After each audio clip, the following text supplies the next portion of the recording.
How are you guys? Hi, Mara. How are you? Hi. How are you? Good.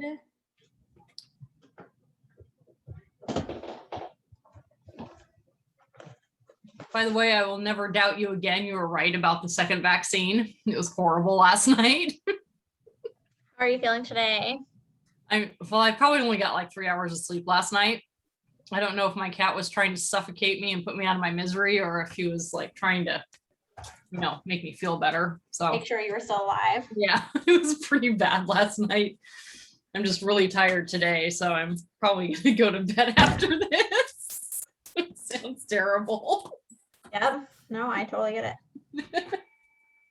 So sadly, today is a personal day. I got nothing done. That's okay.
Give people a couple minutes to get in here.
let's start with our accountability. So we'll go through how many contacts you've made and anything else that you want to share that you've accomplished in the last 24 hours.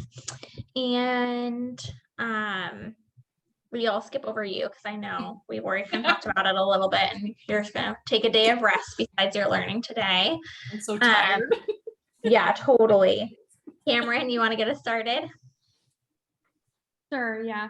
I actually thank you for emailing Janine for me yesterday, because she ended up calling me while we were in class, and she was like, I'm so sorry.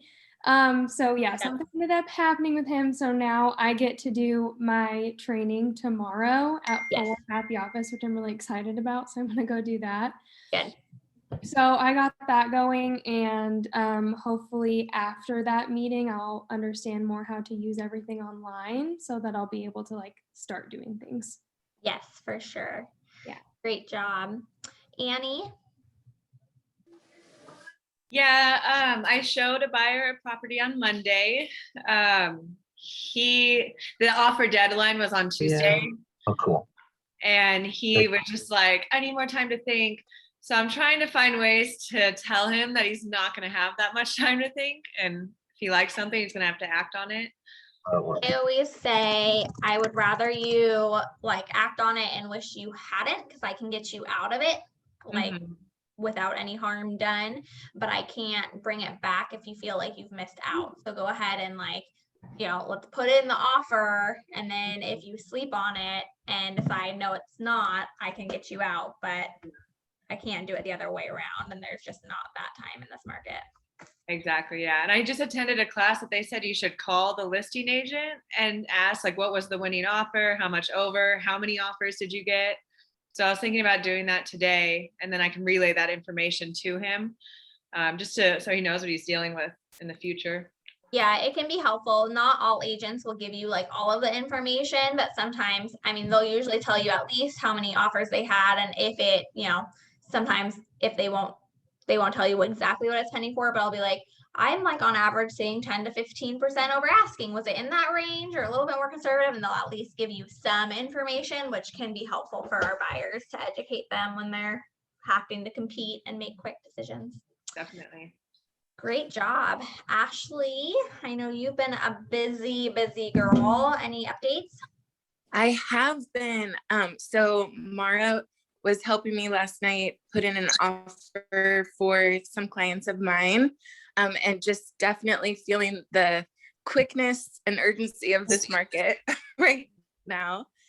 So no, we don't have any. Well, we do have a little update. I checked in with the listing agent, and he said there are no other offers yet, but he does expect one by the end of the day. And so I was actually going to check in with you about that and see what you thought was the best way to respond to that.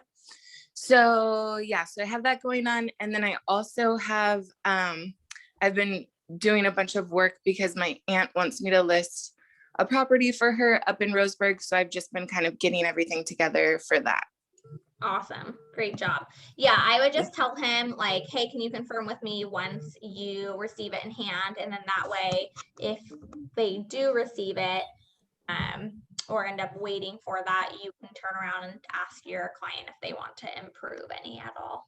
Okay, awesome. Thank you. Excellent. All right, Natalie.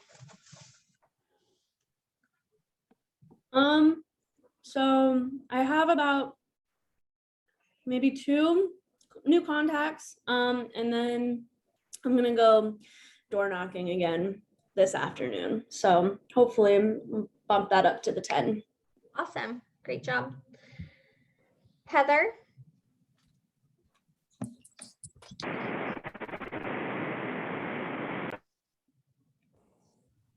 Nothing new today.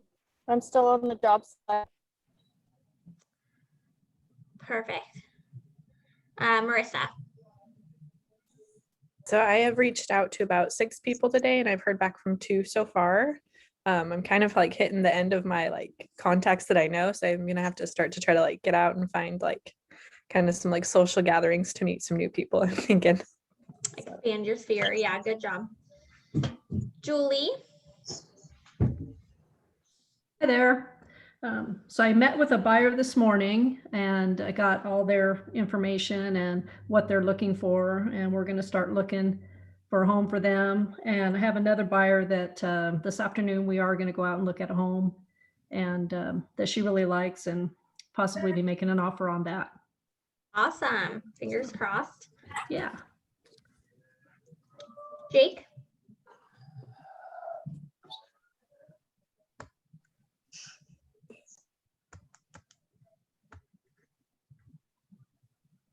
Hi, can you hear me okay? Yes. Sorry about that. Okay. I did a lot of phone calling last night up until nobody was answering their phone anymore. I figured that was my cue to quit. Yeah. Made a contacts this morning in my neighborhood, and a fair amount of people know that I have gone from one industry to another. So I'm looking to get back in touch with these people again. And it was nice actually to reacquaint myself with people I haven't talked to in quite a while. So they know where I'm at, and the conversations were actually quite fun. So it was good. It's good. Awesome. Great job. Jared? Yeah, so I've made 4 new contacts today, and I've just been busy here setting up my zip forms and getting ready to register my Century lock. Awesome. Great job. Good job making the contacts. Sonia? I haven't been able to do anything today because I've been just having major allergies. So I'm really afraid to call, my voice being very groggy. I totally hear you. Hopefully you feel better soon. Noe? I just left a client's house. I got my first buyer's agreement, so that's exciting. Awesome. I'm waiting on numbers from the lender and numbers from the seller on how much in credit is going to give, and then I'll start writing a contract within the next couple of days here. Woohoo! Good. I also had a Facebook audit yesterday, and we learned a lot from there. So hopefully we'll be doing some better social media advertising. Good job. Awesome. And last but definitely not least, Dave. Let's see. Can everyone hear me? Yep. My computer's been having some problems today. I've been reaching out to lenders and title companies and other brokers in my office, trying to get into shadowing a couple open houses and just kind of going over seminars, all kind of peripheral stuff, not really making new contacts, but I think it's all been pretty productive. Good. Yeah, definitely good to build that sphere of influence and those allied resources. Perfect. And Aisha just joined us. You want to update us on any contacts you've made? I did market yesterday, and I didn't actually really talk too much about the real estate thing with anybody that I met. I did talk to the lady that kind of runs it on Tuesdays, and just to find out like how much like advertising or whatever I could do to bring that. And I'm not allowed to do that with the market, like as far as putting like a website or something on the link. So and I do have a friend who's a little bit older and that I've known for a while. I think he's going to be a good contact. So I guess I got one. Good. Yeah. Good. Yeah. Yep. It'll have to be my just contact. word of mouth and building that relationship with them. Perfect. Okay, well, without further ado, I'm going to introduce Holly, who's going to be our amazing instructor today. So Holly is from the Keller Williams Central Oregon, and she is second highest producer in Central Oregon, running a successful team of 7. Is that number still accurate, Holly?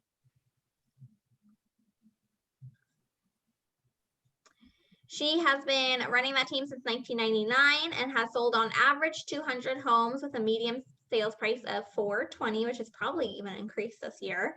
She's active in her community, a mentor and coach to her team members and other agents, and regardless of what brokerage they hang their license with.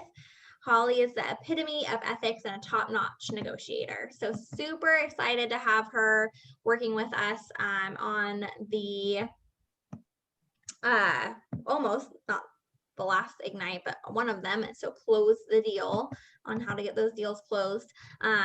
If you don't have your book that you've picked up yet, you again can find today's information on the kwtechhelp.com website under student resources.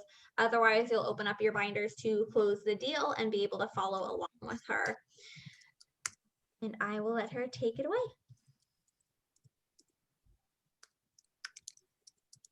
To find the unmute button. Important things. Yeah. So last time we did this, we actually didn't follow the book. Do you guys want to follow the book? Yes, no? They just want to learn from you. Whatever you think. Okay, where do you guys want to start? Because the book is the book. The book is yesterday and we live in today. That's my thoughts. Absolutely. So let's blow this sucker up. All right. Okay. So I was just on the phone congratulating one of my buyers that we just recorded a few minutes ago, and they're super, super excited. And in a very, very tough market center, you know, I'm in Central Oregon. Where's everybody from? Eugene, Springfield. Portland. And Eugene, Springfield. Eugene, Springfield. Also Central Oregon. Oh, Julie, hey. A lot of quiet people out there. I'm not so quiet today. I was here at the office till 10 o'clock last night working, but that's okay. So let's go over, well, let's just start with your guys' biggest hot items right now. So how many people are actually like writing offers and negotiating deals right now? And how many people are just getting into it? Just getting into it. Just getting into it. Just getting into it. Also just getting into it. I also am. This is only my like third. I joined at the end of the Ignite classes, so I'm going to start over in the new ones, but so I'm a little lost, but have not negotiated any deals yet. Okay. Me either. I'm In the- just trying. In the past couple of weeks, I've kind of jumped into, I've written 3 offers now and been negotiating in one listing. So it felt pretty crazy, but I'm starting to feel more comfortable. So you're at 3 offers, Ashley? yeah, we're waiting to hear about one today. Okay. I'll be working on my first one within the next couple of days here. And where are you at, Noe? I just talked to the owner and the buyers. We've agreed on the price. We're trying to figure out closing costs. And then since like the seller is going to credit the buyers with some money, so he's figuring that out. And then once I get those numbers, then I'll actually write the contract. Yes. It's a unique situation where the seller is not listing the house, is selling it directly to the renters, and they've kind of agreed on the price. Okay. Anybody else? Trying to jump in, and I've got lots to learn. And so I'm trying to absorb it all. So this is a great place to be today. What about Julie? I don't see Yeah, a hi picture. there. I'm going to be showing a house a little bit later, and hopefully we'll be writing the offer today or by tomorrow when there's some little information we got to get from the lender. Okay. Anybody else? No, we're gonna jump in then. So obviously everybody out there, in order to get a paycheck in this industry, we have to get a deal closed. And so our goal is to teach you guys little tidbits to help you get there. And there is no fast track to this. There's no magic answers. I lose deals too. Lost one Sunday. I wrote it Sunday, lost it last night. I went $300,000 over and I was cash. And we're still losing deals in Bend, Oregon. It's insane. So how are you guys? Is everyone's market center feeling the same pressures of just no inventory and concentration of buyers on every single house that pops up? And down deep, I personally feel like a lot of these people just shouldn't buy right now unless they have to. It's just not a good time to buy. It's great for sellers, not so great for buyers. So are you guys having any of those conversations with your people? Are they wavering, or are they all just want to buy a house? They're definitely wavering because of having to compete with other buyers and having to go so far over. I'm getting a lot of wavering on whether they really want to buy right now. Mm-hmm. I had one buyer, 400 cash, and I talked to her last week. She said, I'm going to wait a few months. I can't compete. Right. What about the people in Eugene? Same thing? Yeah, it's pretty crazy. I saw a property yesterday and reached out to Josh Sayer, and it was only $350, and it went for much more. It was a great location, but properties are just I guess the fear is that eventually prices won't come back down. So as they keep going up, they should level off here eventually, you'd think. I held an open house this last Sunday, and the accepted offer was just under 100,000 over the asking price. And I was able to take a look through the other offers that were not accepted, and everybody was asking like way over, and I was like, it is so competitive out there. Mm-hmm. I'm out in Florence, and we are also having an issue of just zero inventory at all. And it's been really challenging because I'm very brand new to the area on top of that. So I've been doing lots of postcards and Facebook ads, and I have had zero luck. And the 3 leads that I have had thus far have all fallen through, all of them. So very similar. It's kind of scary out there right now. So if we're all feeling this way about buyers, who's going after sellers right now? I actually had a lead, which turned out different. I was talking to a seller. She actually called me from a referral, but it seemed like she wanted to sell, but apparently she didn't want to go lower than 460,000, but she wasn't in her residence for 3 years.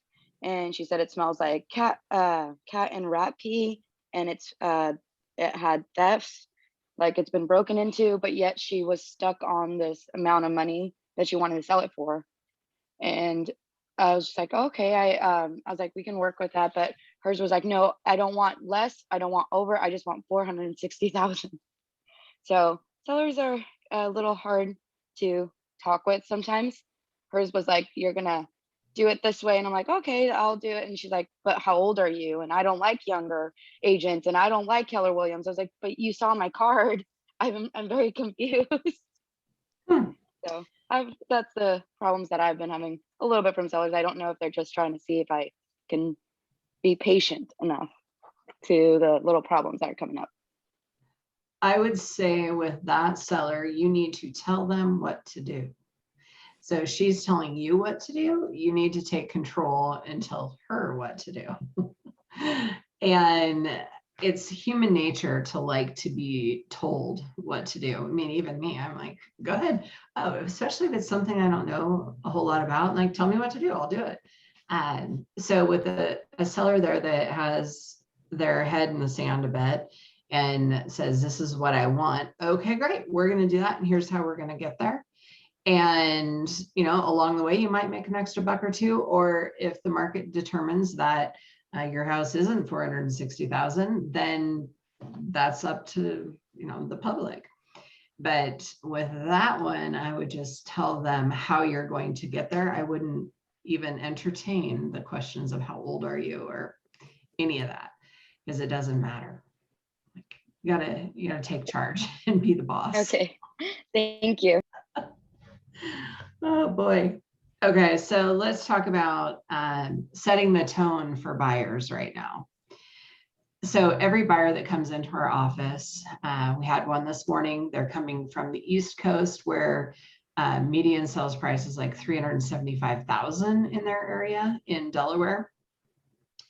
They came in here with a budget up to $700,000. Okay, so that's their max. So when I'm setting them up on searches, I'm not actually going to 700,000. We're going to like 650, so that they have room and they aren't constantly disappointed. So we're going to set the tone for our buyers by saying, okay, well, if our market average right now is, I heard somebody say 10 to 15% over list price, and we know their finance and their max is 700,000, maybe we're only going to set their search up for 10%, maybe it's 625, so that when they go in and they're looking at these homes, they can go over and still be within budget and not feel like they're getting beat up every offer they make, because that's what's happening. They're getting beat up. And I'm going to check really quick and see if a buyer just accepted a counteroffer that I just sent out, because minutes matter right now. And I just sent out a seller's counteroffer for acceptance with some of my buyers, and they have, so I'm going to send that over really quick. This particular buyer was they listened. Let's just say that. They were trainable. They listened. We found them 9 different houses. They showed up here at my office on last Friday, got pre-qualified over the weekend, and we got them fully qualified, underwritten by Monday. Showed them 9 houses via video tour yesterday. And I wrote an offer at 10 o'clock last night, 1 o'clock their time. And we just got a counteroffer back about half an hour ago. And we're able to get them into a house only $5,000 over list price, which is pretty cool for around here right now. So I'm going to send that off because my assistant is out to lunch right now. So there, it's gone. Yay, winning for the day. But I set the tone for them.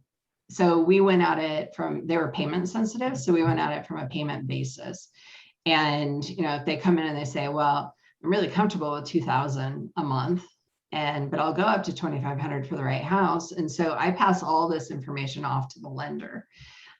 We verify all their income, all their assets. I make sure that everything is dialed, so that when we write, or when she writes a pre-qual letter and I write an offer, that I know that we aren't going to have any hiccups. So in dealing with them, they were willing to go up to 600,000, but their comfort zone was 450 to 5, because they wanted, the typical 3-bedroom, 2-bath house with a bonus room and a big backyard. Well, in Central Oregon, that's few and far between right now. And I think there's 4 houses on the market right now that aren't pending. And if something right now in Oregon has been on the market more than a few weeks and doesn't have an offer, we all kind of sit back and wonder what's wrong with it, right? Because obviously we're doing a different way of marketing now. We're doing open houses. We're doing, I'm going to call it clustered showings, where I'll go in and I'll say, well, we're going to show the house Friday, 9 a.m. to 6 p.m. and Saturday, 10 a.m. to 5 p.m. and Sunday, noon to 5 or something. and we'll set time slots, and sometimes we do it open house style. And instead of interrupting a seller's life, we're concentrating all of the buyers into a short time frame. So when you show up at a house with your buyer, there might be 1 or 2 cars sitting there, and there's people coming out, and there's people waiting for you to come out so they can go in. And it creates this sense of urgency that probably isn't very healthy. Honestly, I had a buyer on Sunday walk out and throw up like behind a bush in a front yard because she was so nervous. And we went $300,000 over on this house and didn't get it. Like, it's a little frustrating all What was around. the list price on the house? That $1,085,000. it's crazy, 300,000. Right. And it was an 80s ranch on a nice lot in Bend. Didn't get it, with a lot of DIY improvements. But, you know, supply and demand, there is a ton of buyers in that price range in Bend, and not a lot of homes on the market. So it's anything under 500 goes for crazy price. And then there's kind of a gap in there between 550 and 8, and then 800 to 1.5 million is super, super competitive. And we were cash. So in all of this, my buyers are qualified. You know, if they wanted to do 1.5, they could, but we're trying to go in with as strong of an offer as possible and stick with cash, waiving all contingencies, like no repairs, no appraisal, earnest money releases, like so many things, and still not getting it. And I've been working with these people for over a year. I've sold 2 properties for them, and we have been looking for a new primary residence for them for about 6 months. And this was the first offer they'd actually written, because there's the emotional side of it. So the husband likes to watch properties as they come on the market, go look at them, and then sit and wait and see what they sell for. So he hasn't bought or sold a home in 20 years, I think. So there's this learning, like there's a technology gap, there's the understanding of the marketplace. You know, he is way behind that mentality of his wife, where she's like watching and going, okay, well, we're going to have to go 200 over. He thinks it's ridiculous. So we've tapered their purchase price, their search, back to like pretty much 1.1, so that we have the latitude to go up in price and not have him feel like everybody's trying to rip him off, or that realtors are just pushing for more money, trying to get people to understand what's truly happening in the marketplace. Does everybody get the KW report? I can't remember what it's called. Julie, what is that called? The TMO report. TMO reports. Does everybody have those? Yeah. Yes. Okay. So whenever making offers right now, to work on that education bit, I'll pull the TMO report and look at the price range and how many are pending, and then how many are closed in that price range. And if you look at that report, it says, you know, percentage of list price to sales price. And most of them, I don't know, it's probably 110%. And that is a really, really great tool for, you know, training your buyer to work with today's market. It's like, okay, well, these houses, every house that sold in April in this area, the average was 110 or 111% of the list price, so that they can see this and kind of absorb that and get okay with it, and then understand why you're not sending them a $700,000 house to look at when that's their budget. I'll take and just do a CMA on each house, and then look at the competition in that price range, and then what is everything that's pending, and then everything that's closed in the last 60 days. So it used to be, for a CMA, we would go back 6 months, sometimes even a year, and we would take an appraiser's approach to it. So go back 6 months, look at the solds. That doesn't apply in Oregon right now. Like 60 days is about as far back as I go. And today we are launching a new listing. I waited till this morning to tell her what we were going to list it for, because I wanted to see what the competition was and position ourselves, where we're not the highest, we're not the lowest, but we're the best value, so that we can drive more buyers to it, and then probably get who knows how many offers, but at least have our choice of offers. And that's what I would say all the top agents out there are doing. We're not necessarily pricing it super, super low to get multiple bids, because I tell you what, I just processed 26 offers in a day and a half while I was on vacation. Because for me, I feel that it is very important to respond in writing to every single offer, not just some cheesy email saying, hey, thanks for your offer, and sorry, it didn't work out. So we actually, in my office, send every single offer out for signature, so that that buyer knows that their offer was received by the seller, it was looked at, and it was rejected, but at least with some respect, and try to preserve those relationships with other agents as well, because nobody wants their client to be unheard, is probably the term I would use. Like maybe their agent didn't, because as an agent in a competitive market like this, how do you prove that you sent their offer on time, or that the listing agent actually presented it to the seller? Because these doubts come up after a buyer has maybe lost 3 or 4 offers, they haven't gotten them. So at that point, people start to doubt their agent and they start going around their agent. So we have to do whatever we can to kind of keep our claws in them. When you were saying that basically respond to each one of these offers that didn't make it with signatures, is this like a physical letter that you send them, or this is an email that just is personalized?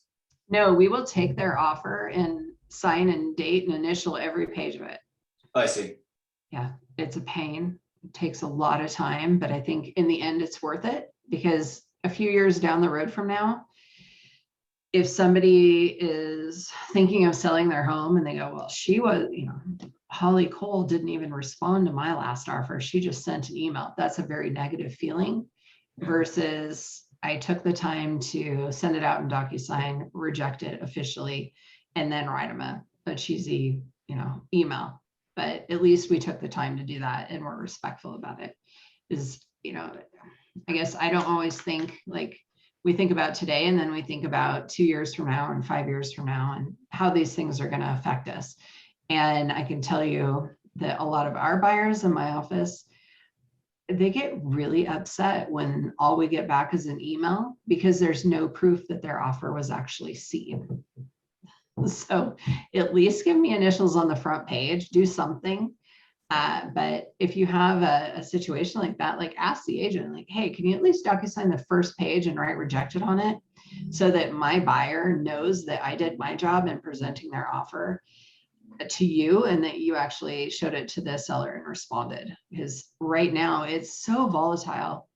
Yesterday I had three or four different buyers call me going around their agent, just asking if I had received their offer and what they could have done better to get, an opportunity to buy a house that I had listed. And it's not a good feeling, because you automatically want to just say, hey, you need to talk to your agent about that. But hopefully the agents take the high road and just say, hey, thank you very much for your offer. We received much stronger offers, and here's a few things that were in the winning offer that weren't in yours. And I heard somebody talking about earlier, when calling an agent and asking why you didn't win on a multiple offer situation, they aren't supposed to say a whole lot. But I'm pretty quick to tell somebody, if they wrote an offer for $575 and the winning offer was $700 and theirs was the only one under $600, I'll just say we rejected everything under $600,000. or make a blanket statement. Maybe it wasn't directed just to that offer, but we have to honor the whole confidentiality. And so I never give details. I'll just say you had to be upwards of X to even be in the running. Or I'll say every offer that we considered waived appraisal contingencies. They waived repairs. They, waived inspection contingencies. They gave 30 days after close occupancy, whatever it might be, whatever generalities that you can come up with. Those are good to share with your buyer and just work on creating that winning mindset of being willing to bend and give people what they want. So earlier I heard too, everybody's calling the listing agent to see what they want, what the seller wants, what's their perfect offer, right? Yes. So in doing that, you're taking out a lot of the negotiations. So in the offer I just sent out the accepted counter on, we called the agent yesterday. I said, what do they need for occupancy? What do they need for this? What do we need for that? And there's like 5 offers on this place. And I happen to know that the highest offer was contingent. So we just ran with it. And I gave them everything I wanted. And then in the end, she came back and asked me for another 7 days occupancy. So me thinking, well, I'll put my buyers up at my house if I have to. Just said yes, like send it, we'll accept it. And then I called them. It's kind of like ask for forgiveness later, but it worked. So I'm just gonna make a few notes here. Ashley, you said that you had written 3 offers. Were they all on 3 separate properties or? Yes. So I'm in Southern Oregon right now, and we're experiencing the same thing as everybody else, low inventory, competitive market. And my clients, the first offer, they went in under, they didn't listen to our advice. It was their first time that because they've always done new construction. So it was their first time actually in the offer process. And so, yeah, they went in 10,000 under, asking for all closing costs. We told them, guys, this probably isn't gonna work, but that's what they wanted to do. So they had to kind of like learn through that process. And now they're much more serious. The second one, we found out, I wrote out the offer, but it actually didn't get put in because we found out that there was some issues. They're working with the VA loan. And so we found out that it wasn't going to work for that property. So that one didn't actually go in, but I did write it out and got the practice of writing it. And then our offer today is for a different property. We went in 5,000 over, 5,000 earnest money. So to help out with the closing costs a little bit. And yeah, so we're hoping, I've been in communication with the other or with the listing agent today, and there's no other offers on the table yet, but they're expecting one tonight. And I just asked him to keep us updated if we need to, change anything or, because that's what my clients ask me to do, because they're wanting to be involved, sort of like they want a chance to negotiate if they need to, Okay. And what did you put in that offer to protect you from other offers coming in or to make your offer better? Well, we felt that going in, over asking and then putting a higher earnest money would be, good because it would help the seller with closing costs. So it basically cuts the closing costs in half for the seller. So that's what we were thinking. Okay. Did you guys, what did you do for inspection period and occupancy? There's no tenant, so it's vacant. So that's nice. As far as the inspection period, we did 10 days. So just kind of standard. Okay. And in your opinion, what could they have done to have made that offer better? Well, I guess they could have completely covered closing costs.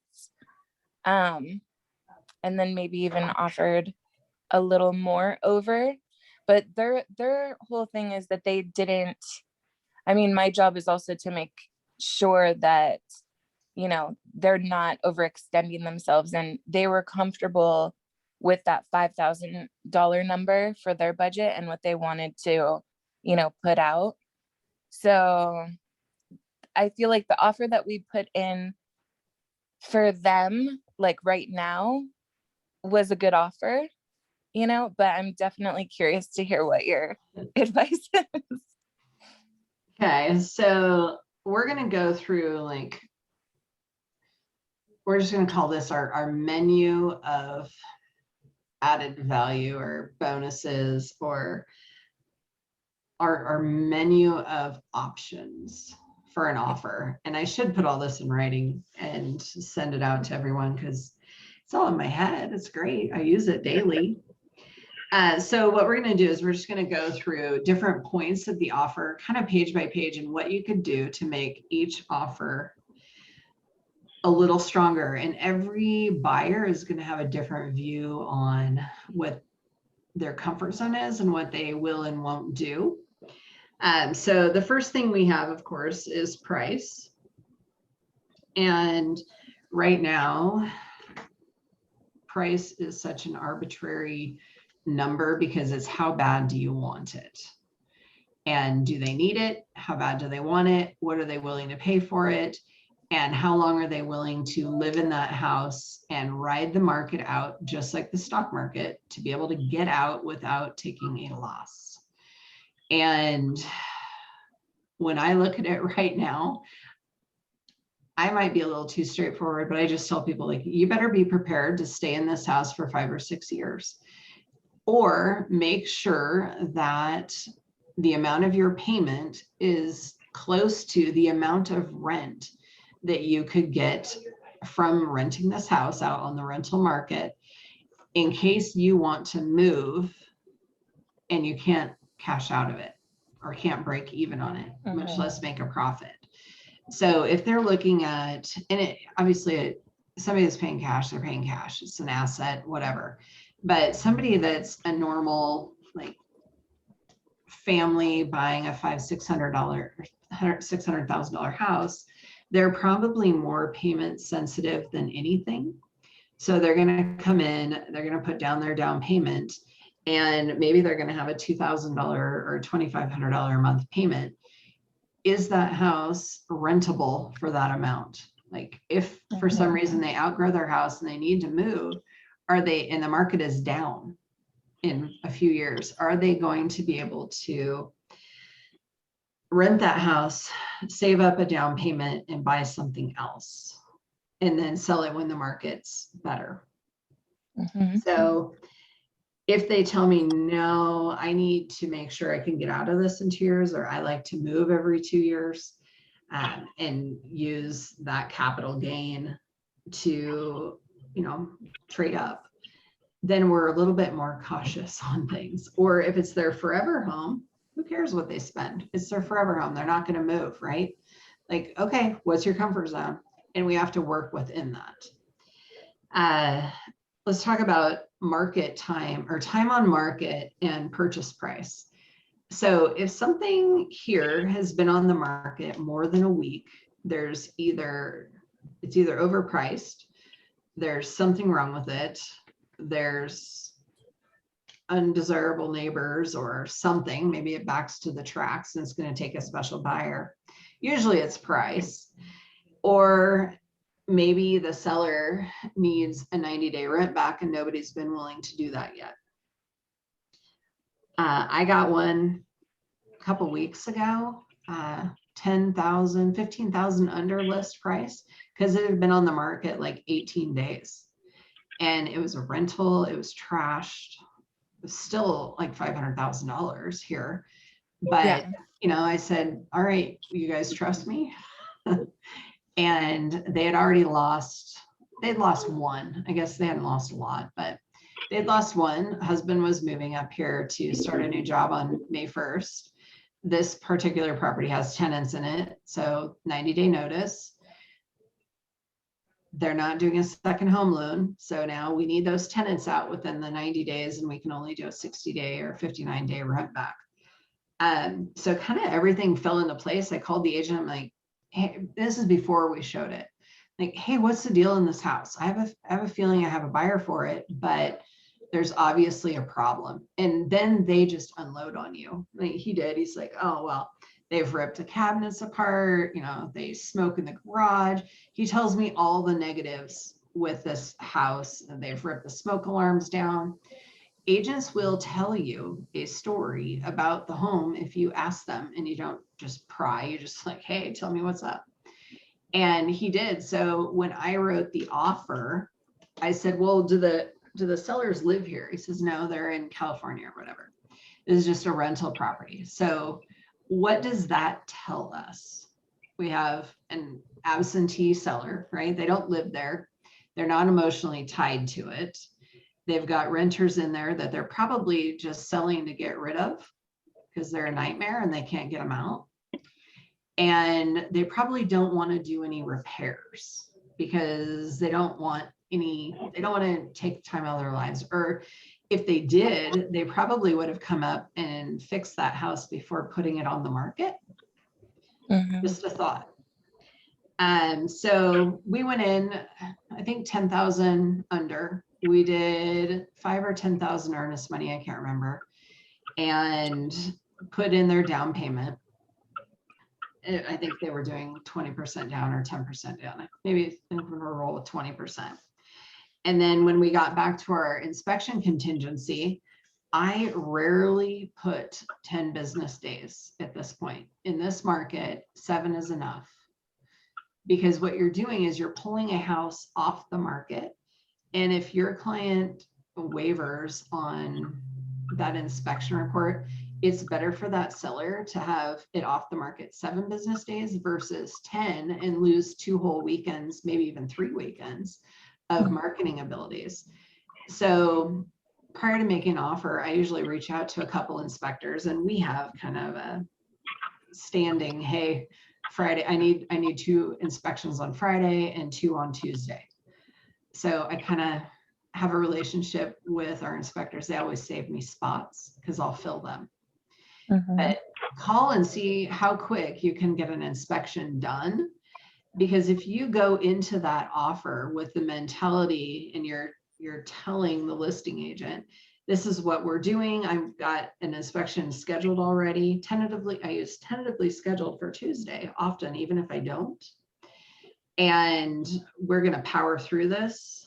And then when we get to that inspection period, I'm comfortable putting, I like 6 days or 7 days so that you get a weekend in there, because sometimes there's delays in getting an inspector there or getting the inspection back or getting repairs negotiated. So right now, when it comes to that inspection contingency, I'll do 6 or 7 days, and especially depending on location and how quick I think I can get the inspector in there. And then a lot of times I'll say seller to do no repairs, or buyer will only request health, life, or safety related repairs. So that we're saying, well, okay, if there's a deck rail falling off the house and we know it's going to be an issue with an appraisal or a health and safety issue, we're going to ask for it, but we're not going to ask for peeling paint. We're not going to ask for them to replace a broken fan, so that we're creating an offer situation, a set of terms that are super desirable to a seller that doesn't want to do any work. A lot of them don't think they have to right now, or maybe they live out of town or out of area, and they're older and they just simply don't want to do it. Because right now here, a fixer is going for a ridiculous amount of money because they can. There's no good reason for it other than because they can. So eliminating any repairs is a really good tool And you have to really assess your buyer too and talk to them and say, okay, what are you guys comfortable with? Are you guys handy? Maybe we write in there that seller to have HVAC professionally serviced and any necessary repairs made. Or at the end, everybody agrees that they're going to split a home warranty, or you as the agent can buy the home warranty if there's major issues to hold a deal together. Or maybe you talk the buyer into just paying for their own home warranty at the end if they're uncomfortable with, you know, the age of the equipment in the house or anything that they see in their walkthrough. I have a question. Sure. Sorry. I was just in a class, it was based out of Seattle, so I don't know if that's commonplace here, but the teacher said that before you make an offer, you should, like, you need to do a pre-inspection. And I was like, every time, isn't that like $500? Yeah, no. I Okay. think that would have been maybe as a listing agent, some people are doing pre-inspections. Uh-huh. But it was for writing an offer. She said you need to do the pre-inspection. Yeah. And I was like, are you kidding? We don't have time to do that here. That's Like very every cool. minute matters. Mhm. And so here right now, they'll say, okay, well, we're going to accept offers till Monday at noon, and we're going to respond by Tuesday at 9 p.m. But seller reserves the right to accept an offer at any time. What does that tell you? You don't have a day. And nobody's going to let you bring an inspector in here and do a pre-inspection and be like, forget it, pound sand. Okay. They I don't thought want to deal so. with it. Like, so today, actually, when I was looking on the MLS, I saw some that some agents are putting in their home sold as is, copy of pre-listing inspection attached in additional documents. So to boost the confidence of buyers going in with an as-is offer, I saw 2 of them that had done an inspection. So they had an inspector come out prior to listing. And here it is, you know, every inspector is going to find different things, but at least it gives you a basis to go off of. And if there's something that your client is wavering on, you could send an inspector back out to check it out and get a second opinion after an offer is accepted. But our job is to keep our clients' money in their wallet versus in an inspector's. So, and it's our job too, as we're walking through a house, to point out any potential issues that we see. Like I do. Like, oh, look. So one of the easiest things to do is go to the furnace and see when the last time it was serviced. If a client or if a seller hasn't, if there's never been a service, I'm going to ask for that. If it's been serviced like clockwork every year, year and a half, that tells you something about the care of the home or the ongoing maintenance of the home. So that's an easy thing that you're not giving an opinion. You are showing your client a factual thing. There's a sticker on the side of the furnace with dates, a signature, who serviced it. And those things are building confidence in the home for your buyer, and they're not your personal opinion. It just is what it is.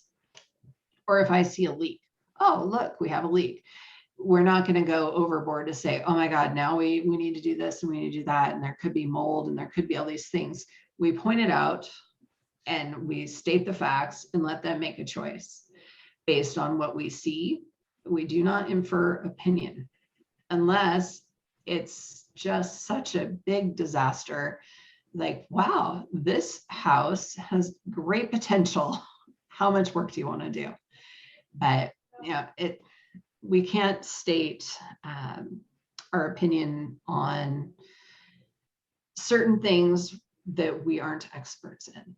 So keep it within your scope and we're good. Can I ask you a fast question? Sure. You might have, it keeps bugging me because, like, you were talking earlier, that story where you said you lost that deal when those people had $300,000 cash. And did you ever find out like what the stronger offer had that your client didn't have? So I know that there were 2 cash offers. Mine was one of them. And the agent did not disclose how much the winning offers were. He said that they accepted one offer and accepted one backup, and that he was shocked at the strength of the offers. So we waived inspection contingencies. We were doing one for our knowledge, but we waived everything. We did 2-week closing or 12 business day closing and a rent back to July 30th for free. So you never really figured out like what the other one had, other than probably just more money. Just more money. Yeah. But that particular seller was willing to wait for more money versus a quick and easy close. And the part that I guess was hardest for me is knowing that they were house shopping in another area. So a quick close cash offer is advantageous because then they can go forward and write offers on a replacement property without that home sale contingency. And we released 20,000 earnest money after the inspection, like 5-day inspection, and we didn't win. So it's a crazy, crazy time, and it won't last forever. And you know, I'm kind of new to this whole real estate thing, so it's kind of a lot of stuff all at once. But you know, what keeps bugging me too is just like, what? So I know that there's a 3%, you know, down payment with the conventional loans or whatever. But like, what would change this market? Like, is there something? I mean, are they going to stop doing those, or like, do you? I don't know. It's just like, what is an example of something that would suddenly change the market? Supply and demand. So right now, everybody wants to move to Oregon. Like California is a mess. I don't know. Everybody, I have a lot of clients moving from Oregon to Texas and Florida and Montana, Idaho. We call it the Great White Migration. It's like people are moving, and they're moving based on price. They're moving based on political views. And right now, for some reason, everybody wants to move to Central Oregon, it seems like. And a lot of people from Portland moving over here for a more conservative atmosphere. And I don't know why everybody's moving here, other than people are able to work from home and live a different lifestyle. So, you know, somebody that works remotely now and they love coming to Bend to ski, like, are they going to go buy a house in Portland, or are they going to buy a house in Bend for roughly the same price and be 30 minutes from the mountain? So we just have a major shift. Unbelievable that people are willing to, you know, it's like 10, or I don't know how many years it's been, but at least 5. I mean, I know that my house that I currently live in, because I live with the owner, I don't even know how much it's gone up in value, probably at least $100,000. But that people are willing to pay that. When I'm putting live today, she bought it 2 years and a month ago, and we are listing it $200,000 more than she paid for it 2 years ago. And we'll probably end up 250,000 in the green on that one. She'll probably come in at, it'll probably go for 650. So what would cause more inventory? You know, increased interest rates would help. Yeah. So that is a huge, huge, huge question, because we can't build fast enough. We can't. So a lot of times low inventory is, I guess, made up for by building new houses, increasing what's there by creating a new product for people to move into. Right now, when a sheet of OSB plywood is $60, that inflation is driving those home prices up. So it costs more to build, a lot more to build. In fact, I just sold one of my bare lots that I was going to build on, because I can't afford to, it doesn't pencil for me to build on it right now with the current lumber rates. You just can't. I was going to do a vacation rental at Smith Rock, and somebody offered me $175,000 for a little dirt lot. Sold it. Closes on June 4th. I'm out of here. You know, I don't live there. It's just a lot that I had bought a couple of years ago. So when the Feds lowered interest rates on refinances this year, what they did was, okay, so a homeowner, their payment is $2,500. They have an interest rate of 4 1/8 or whatever it might be. When they lowered the interest rates to that of a purchase, there was no longer incentive to move unless someone didn't like their house, they didn't like their location, they wanted something different. They'd have to have a reason to move, because now they can go through the refinance process, sometimes with no documentation, and lower their monthly payment by $300 to $600 a month. So why would they move? If they liked their house, there's no incentive to move. Previously, and it's going to change, but refinance rates were at least a point higher than that of a purchase. So a point on a $600,000 house, $6,000 a year in payment on the interest side of it, that was incentive to move and step up in house size or lot size or whatever it might be. But it was cheaper for them to move up and buy a different house than it was to refi and stay in that one.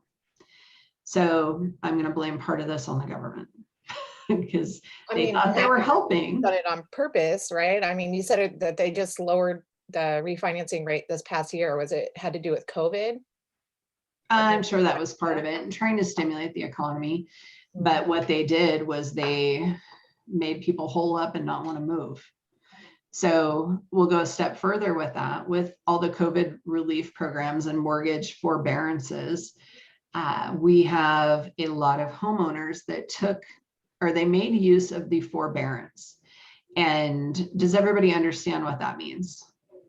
Like, people did not have to make their payment, right? They didn't have to make their payment, but at the end of the forbearance period, they owed a balloon payment of all those payments lumped together. No late fees or anything like that. But if their payment was $2,000 a month and they did a 6-month forbearance, at the end of that, they owed a $12,000 lump balloon payment to the mortgage company to keep from any late fees, any 30 days late, 60 days late, any of that. So it didn't damage their credit. So when all that started coming to an end, and I've had clients that didn't listen to me, that have gone through this, and now they're stuck because if they didn't make that balloon payment at the end of the forbearance, the mortgage company goes, oh, well, I'm so sorry, but now you're going to get all the late fees. This is going to hit your credit as all these late payments. And now we're going to flip you over into a loan modification program. So a lot of people took the unemployment route, right? So to do a loan modification, you have to prove you're creditworthy, and you have to prove that you have income, and you have to go through this loan process all over again. And then that $12,000 you owed, plus all the late fees and all the interest, is going to be tacked on to the end of your loan. So now you've got your credit tanked, right? Because now you've got all these late payments. So you can't go out and buy again for at least a year. Even with the same mortgage company, you have to have 1 year of no missed payments to be able to buy another house. So we have all these compounding factors that are keeping people from selling. Yet Oregon still has all these people that want to move in. So when a house does go on the market, we're just getting hammered, and the sellers are, hip, hip, hooray. But if they don't buy immediately, they are behind the game. And they're not really getting ahead unless they relocate out of the area to a different market where prices are different. So it's a tough one. So people that don't qualify for the loan modification program, they are forced to sell or go into foreclosure. So we're going to start seeing some short sales and foreclosures within the next 6 months. One of my lender partners, they're doing corporate training on it right now. And I just saw the first real estate short sale foreclosure training roll out on the internet yesterday or Monday. So that tells me everybody's gearing up for it. So how would we get more information about that? Or how could I learn more about that? Short sales and foreclosures? Mm-hmm. Well, when it first starts, it's not going to help you all that much. Does everybody understand what a short sale is? Y'all live through it. Okay, so when that starts, it's going to slowly help our inventory issue. But then all those people that are displaced from those homes are going to need rentals. Right now in our area, there's no rentals either. It's just going to take some serious time to settle down. And I don't know how long that's going to be. I know that here it's a disaster. It's a disaster trying to find a house for people or a rental. And so houses that have multi-generational setups where maybe they have an ADU or a duplex, even anything where they can lump two families together, we're seeing huge price increases in that too. And it doesn't have to be a super nice place. It could be, a house with a single wide in front of it, and it's going to get an extra few bucks just because they can put two families there. So we have a financial quandary right now. It's just almost like gridlock. Like something's got to give, and it'll probably be short sales and foreclosures because there are so many people out there on unemployment, like in our area. Oh my gosh, what was it? Some restaurant, I don't even remember what it was. Oh, it was a pizza place in town, $25 an hour because they can't hire anybody. Nobody wants to work. So, if flipping pizzas makes 25 bucks an hour, but people are making more money at home on unemployment, and I call them Biden bucks. That's what's happening. It's just, we have a wreck on our hands right now. So we're going to get past that because I could talk for a while on that, and we could go back and forth with stuff that's happening in your guys' communities that's not going to help you win offers. So we'll go to the next one. So let's talk about different things that can be done with inspections. We can shorten our inspection period. We can waive all repairs.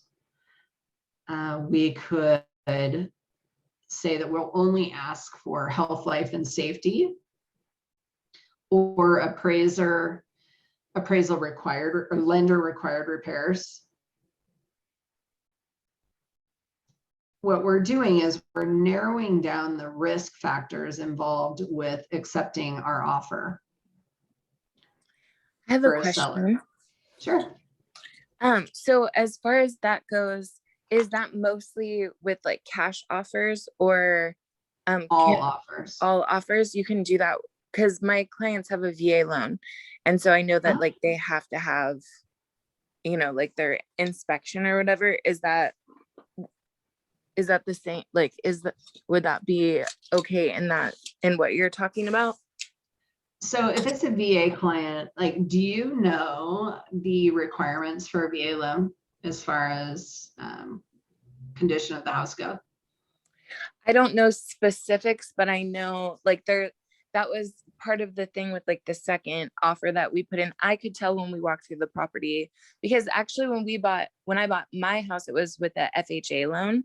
Mm-hmm. And so I have gone through that process before, like, and know like certain things that they were looking for. So I have an idea of it. I do need to probably speak with a lender specifically to get more ideas, but I could just tell with that house, it wasn't going to work for them. There's too many little repairs. It was like way too old. There was like lots of things. And actually right now it's back on the market. And I think it's because, a situation like that, so I don't know specifically, but we've been looking, when we look at homes, we've been trying to find homes that are in like good shape, so that we don't run into any of those like inspection issues.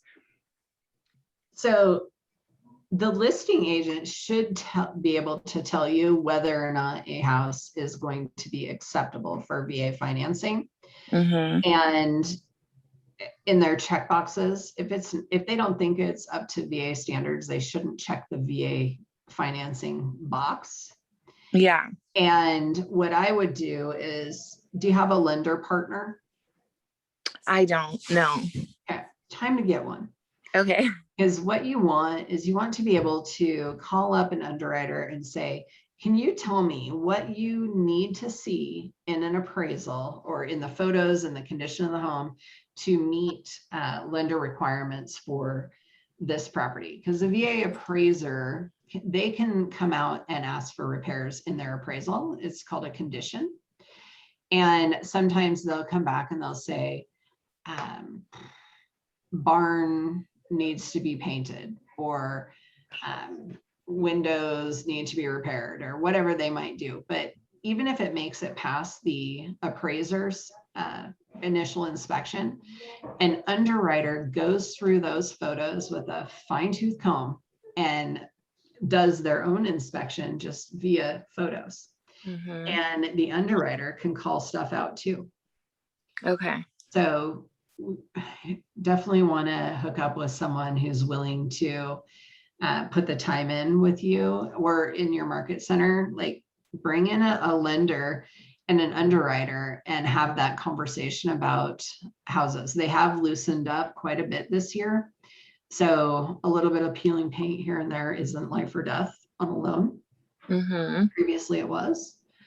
I've gotten some through this year that I didn't even think would make it, but they did. So they're softening up. So with VA, they are primarily concerned with health, life, and safety.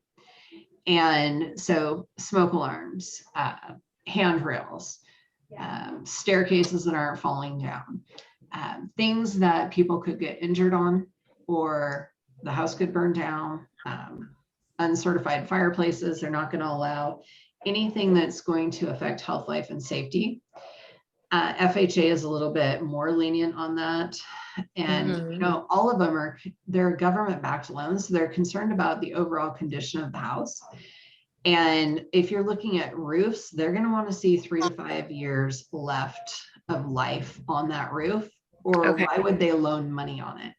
Because if it's going to start leaking, or a roof is leaking, it's not in their best interest, and it's not within their fiduciary scope to loan on a house that's in poor condition or is quickly going downhill. So that's the stuff they're concerned with. So little knickknack stuff like, oh, the fan is broken, one burner on the range doesn't work, missing a cabinet door front, they're not going to nitpick those things. They're worried about the big stuff. Like, does every room have heat? Right. Do they work? Does it? So you can actually get a VA loan through with one of those little hot plates like you'd use when you're camping or in a teeny tiny apartment. That is acceptable as a cooking appliance. It doesn't have to be a full-blown range. So there's a lot of latitude with the requirements. So I would definitely have somebody come in and teach a class on that, and home inspectors can help with that too, but they're not the best to teach you those things. Okay, thank you. Do you mind talking a little bit about waiving the inspection, or Sure. And just that area seems a little vague about, obviously it's such a large investment. And it seems like it almost takes waiving inspections, and you know what I mean? So how does that actually play out so that the client's earnest money isn't lost, or it turns out that there's a major problem? So I don't like to waive inspection contingencies unless I know that I'm working with a client that can stomach that. So I like to waive repairs, not the inspection contingencies, or I'll write in there, seller to do no repairs, buyer reserves the right to do inspection for informational purposes. So I don't want to give up my inspection contingency. I just want to give up the repairs. Some people, I will waive inspection contingencies, especially if it's a fixer-upper house and I know they're going to tear into it and find more issues than an inspector will. I'm fine waiving it. Or if I have a client that's a contractor and I know that they don't really care, they just want that view or this house, and they're willing to do all the fixes, I'll waive a little bit more than I would for a first-time home buyer that's jumping into a house and doesn't know how to swap out a smoke alarm. And just because you say seller to do no repairs doesn't mean that you don't come back and ask for repairs, or you don't come back and ask for a credit. So the one that I mentioned where I came in under list price and got an accepted offer on it, I put in that offer, seller to do no repairs. But when I got that inspection back, I looked through it and I'm like, yep, it's a piece of junk. It's a mess. So I called the agent and I used it to negotiate the price down. And what I did was I said, hey, I just got the inspection back. I'm looking over it. This house is a mess. What all? And I ask, I don't tell, I ask, what all did you see in that house that was wrong? And then they just start going through it. And I'm like, oh my gosh. And then I pipe in, did you see this? Did you see that? And all of a sudden I'm setting this, I'm helping paint a picture in his head that this house is a disaster and that they don't want to put it back on the market. And so at the end of it, I said, I really don't know if my clients are going to hang in there or if we're going to terminate and go look for a new house. I said, do you want to see the inspection report? And he's like, yeah, send it over. And I had not sent a repair addendum. I had not sent anything to him yet, but I'm trying to build my case and set the tone for what's coming. And so I'm asking him to participate in it. I'm not telling him what to do. I'm asking this agent to participate in helping make a decision. And so he took the inspection report, read it, and went, oh my gosh, let me call my client. And I have not said, hey, I want money off or anything at this point. And he went back and said, like a day later, he calls me back and he's like, Holly, send me an addendum. I'm like, okay, but it won't be pretty. He's like, how bad is it going to be? I said, I don't know. They were talking about $10,000 this morning to stay in it. What do you think? And he says, well, I was thinking more like 5. I'm like, okay, well, let's go back and you talk to your person. I'm going to talk to my person. Let's see if we can meet in the middle somewhere. And so a few hours later, I go back to him. I called the lender and I said, hey, how much do my people need for closing costs? And she gave me a number and I said, okay. I said, and I called the agent. I said, well, how about this? If the seller will pitch in $7,800 for this buyer's closing costs, that leaves money in their pocket to do these repairs and make this house livable. And not 2 hours later, I had an accepted addendum back. And these people are just like, oh my goodness, they're moving up from California. They had, I had painted this horrible picture of, how painful it's going to be to get a house. And then we totally won on that one. And it's a mess. It's a mess, but now at least they have $7,800 to buy new carpet, buy new cabinet fronts, and do some work. That client is a contractor. He has the stomach for it. He can handle these big repairs at minimal cost, where if someone else went in to redo that house, they'd probably sink 20 grand into it. He'll probably spend 10. I don't know, maybe it would cost somebody else more. It's a mess, but we're moving towards closing and all is good. Is that one of the cases where you said inspection for informational purposes only? Yes. So is that really informational purposes? If you can come back with. Well, sure it was, but then I kept my inspection contingency so I could terminate and get their earnest money back at that point. Okay. So we were at a tipping spot of, do we move forward or do we terminate, go look for another house, which nobody wants to do. And this agent has to deal with showing a house with crazy renters in it. Mm. So we made it a win for everybody. It seems really smart that you asked for the money to be taken out or for the closing costs. Is that something that sellers are sometimes resistant to do? Well, we didn't in the beginning. That instance of the negotiation. It's all negotiations. Yeah. And in the beginning, I wanted to put their closing costs in the offer, just raise the purchase price, but that makes it sound like they're not as strong. So I would rather negotiate them in later than go in being like, hey, my clients need closing costs. They don't have enough money. So it's just a tactic. tactic. And we're going to get into some other ones that I've thrown in there lately that have been super key in getting deals. So everybody comfortable with options on inspections? Anybody have any better ideas? I'm always open to hearing them. Can you, on a as-is purchase, do an inspection contingency? Yeah, Okay. because you're saying seller to do no repairs. Or home purchased as is. There's a lot of different ways to term that phrase. But what you're saying is home sold as is, seller to do no repairs, but that doesn't mean we don't go back later and ask for a credit or credit to closing or a $500 gift card to Home Depot. I just had one on my desk where we negotiated that in. So there's ways to twist that in your client's favor. And if you have a savvy listing agent, they're going to inform their seller of that as well.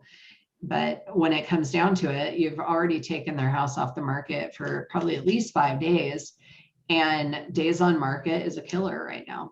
So if they can hold that deal together, or maybe they've started packing up and moving and they really don't want to stage their house again.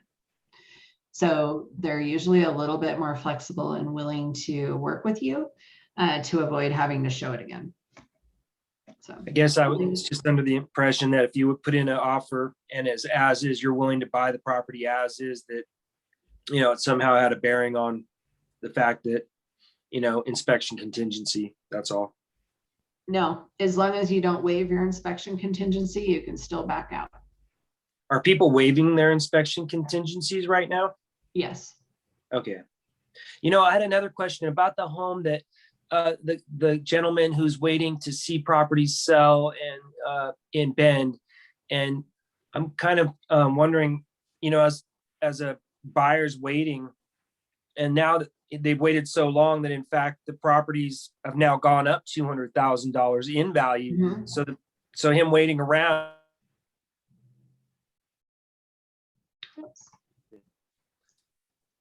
And so I guess I'm wondering, at some point when you're dealing with a buyer, how do you come at them to get them to act quickly and make them understand that the longer you wait, you know, we're just in this market. I think some buyers out there that are savvy. They're thinking that's going to be a market correction at some point, but I don't feel like our area is really going to hit a market correction at all, because there's no growth boundary here. Eugene's a great place to live. This area is a great place to be. And so I don't see a market correction really happening. I don't see prices actually dropping back down is essentially what I'm getting to. And I don't think they will here either. And for that particular client, he's just slow to react and he will learn. But this is the first time I've even gotten them to write an offer. I have another client that closes this Friday. I've been working with them for 2 years. Prices have gone up over $200,000 in that time. But interest rates are low enough now that the payment is almost the same as it was 2 years ago when I started working with them. Do you think we'll see more sellers as interest rates are, you know, they're intending to raise them again? I'm kind of getting the feeling, but as we just saw a small raise, but at the same time, it's kind of risky for them to try to raise them in this economy. So do you think sellers, more markets could hit the listings as the interest rates tend to climb back up? I guess that's my question. I don't know that more people will be willing to move, because especially if they refied in the 2s, why would they want to sell and repurchase unless they can pay cash for it? Why would they want to sell and repurchase and now go in at 4% interest if they're payment sensitive? And there's so much cash coming into Central Oregon that I don't think the interest rates are really going to have much bearing on our prices. I see. So we're in an inevitable kind of a long-term bubble here, essentially. Mm-hmm. Good luck. Okay. It is. It's just, people ask me every day, like, when's it going to change? Don't know. But yeah. You either, what in the stock market is called FOMO, fear of missing out. So right now, the longer you wait, the price keeps going up. As long as the interest rate goes down, it balances it out. But the day that the interest rates start going up more, then there's going to be a point where people are just cut out of the market. They just can't buy. The problem is there's not even rentals in their price range, because here rents are just as much, if not more, than a house payment. Right. I think it's the same in Eugene. Holly, can I speak to something a little bit to the left of what you're doing? What is an acre of farmland doing near you? Because here in the valley, I sold my dairy farm east of Mount Angel for a relatively good amount of money. I'm wondering what's the going rate there for with some wells, water, such as that. Do you have any idea on that? Just sorry to stall the class on this. I'm just curious. I do a lot of different farm and ranch properties, and if it has a house on it, yes, it's more about the whole package. If it's just farmland, the problem we have here right now is drought. Yes. So we have water districts where one client in Prineville, he is going to get water across his giant, like 300-acre pasture 1.5 times, and he will be out of water for the year. Right. So farmland is tanking. But what we have is, we still have a lot of hemp farms here right now. Mm-hmm. And a lot of them are going under. One I sold for $1 million a few years ago. It's got a great house on it. The buyers grew hemp. They put in a $2 million lab. Wow. And that lab the lab is now rented to a processing facility for $3,500 a month, and putting it back on the market this month for $2.2 million, even though we're in drought, because I've got somebody paying $3,000 a month to rent the house.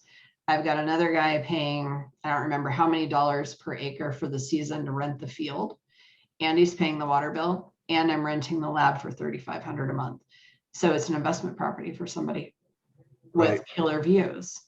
So if you bought a 1,000-acre ranch out there, which some friends of mine did 5 years ago, what's it doing per acre, just like your standard farm? If it's got water, right now we're probably 30,000 an acre. Wow, that's tremendous. A year ago it was 15 to 20. Yeah, okay. That's I'm thinking about some people who are probably feeling really good about themselves right now. Yes. And so interesting. Thank you on that. Oh, no problem. Appreciate that. Anything more on inspections? No. Okay, we're going to move to appraisals. I've got a question about inspections. Okay. Obviously, there's lots of inspectors out there. As a new agent, how do you find good inspectors so that you have like 3 good ones? It seems like probably the good inspectors work with the good real estate agents. Well, first of all, I would ask around, and then I would narrow it down to your top 5, and then ask them all for a sample report. Because some of them give fantastic reports, some of them are subpar.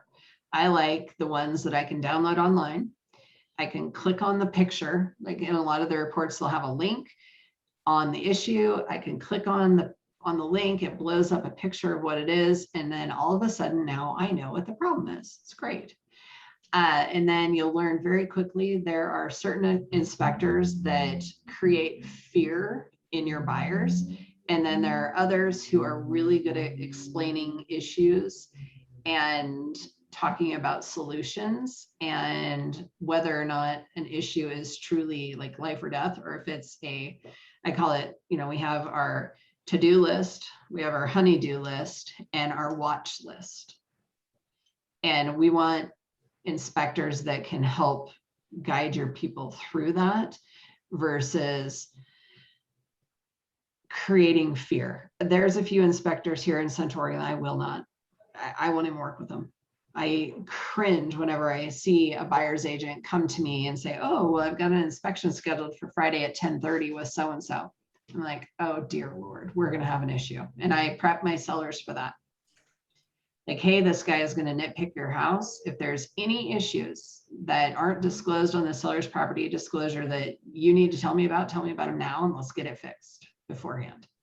But you'll learn quickly. There's inspectors that are good and can explain things and not get emotional about it. And then there's those that are drama queens. That's the best way I can put it. But I would read I would get sample reports. I really would, because some of them are really good. And then you want an inspector that gets it back within a day or two, because you can't tell me that if an inspector is going out and they're doing 4 inspections a day and you don't get it back for 5 days, are they really going to remember what they saw? Probably not. So I want an inspector that does a set amount a day and then hopefully does his reports same day or next morning and gets them out. But And some do video that is helpful in determining what the actual problem is. I see. That makes sense. Yeah. Thank you. Lots to that. And instead of going to appraisal, I'm going to skip back to earnest money. Right now, like in the good old days, we used to write it for like 1,000, 2,500. You know, it didn't really matter, right? Today's market, 1% is my minimum. And I like to see 5,000, 10,000. If it's $1 million house, I want to see 20,000.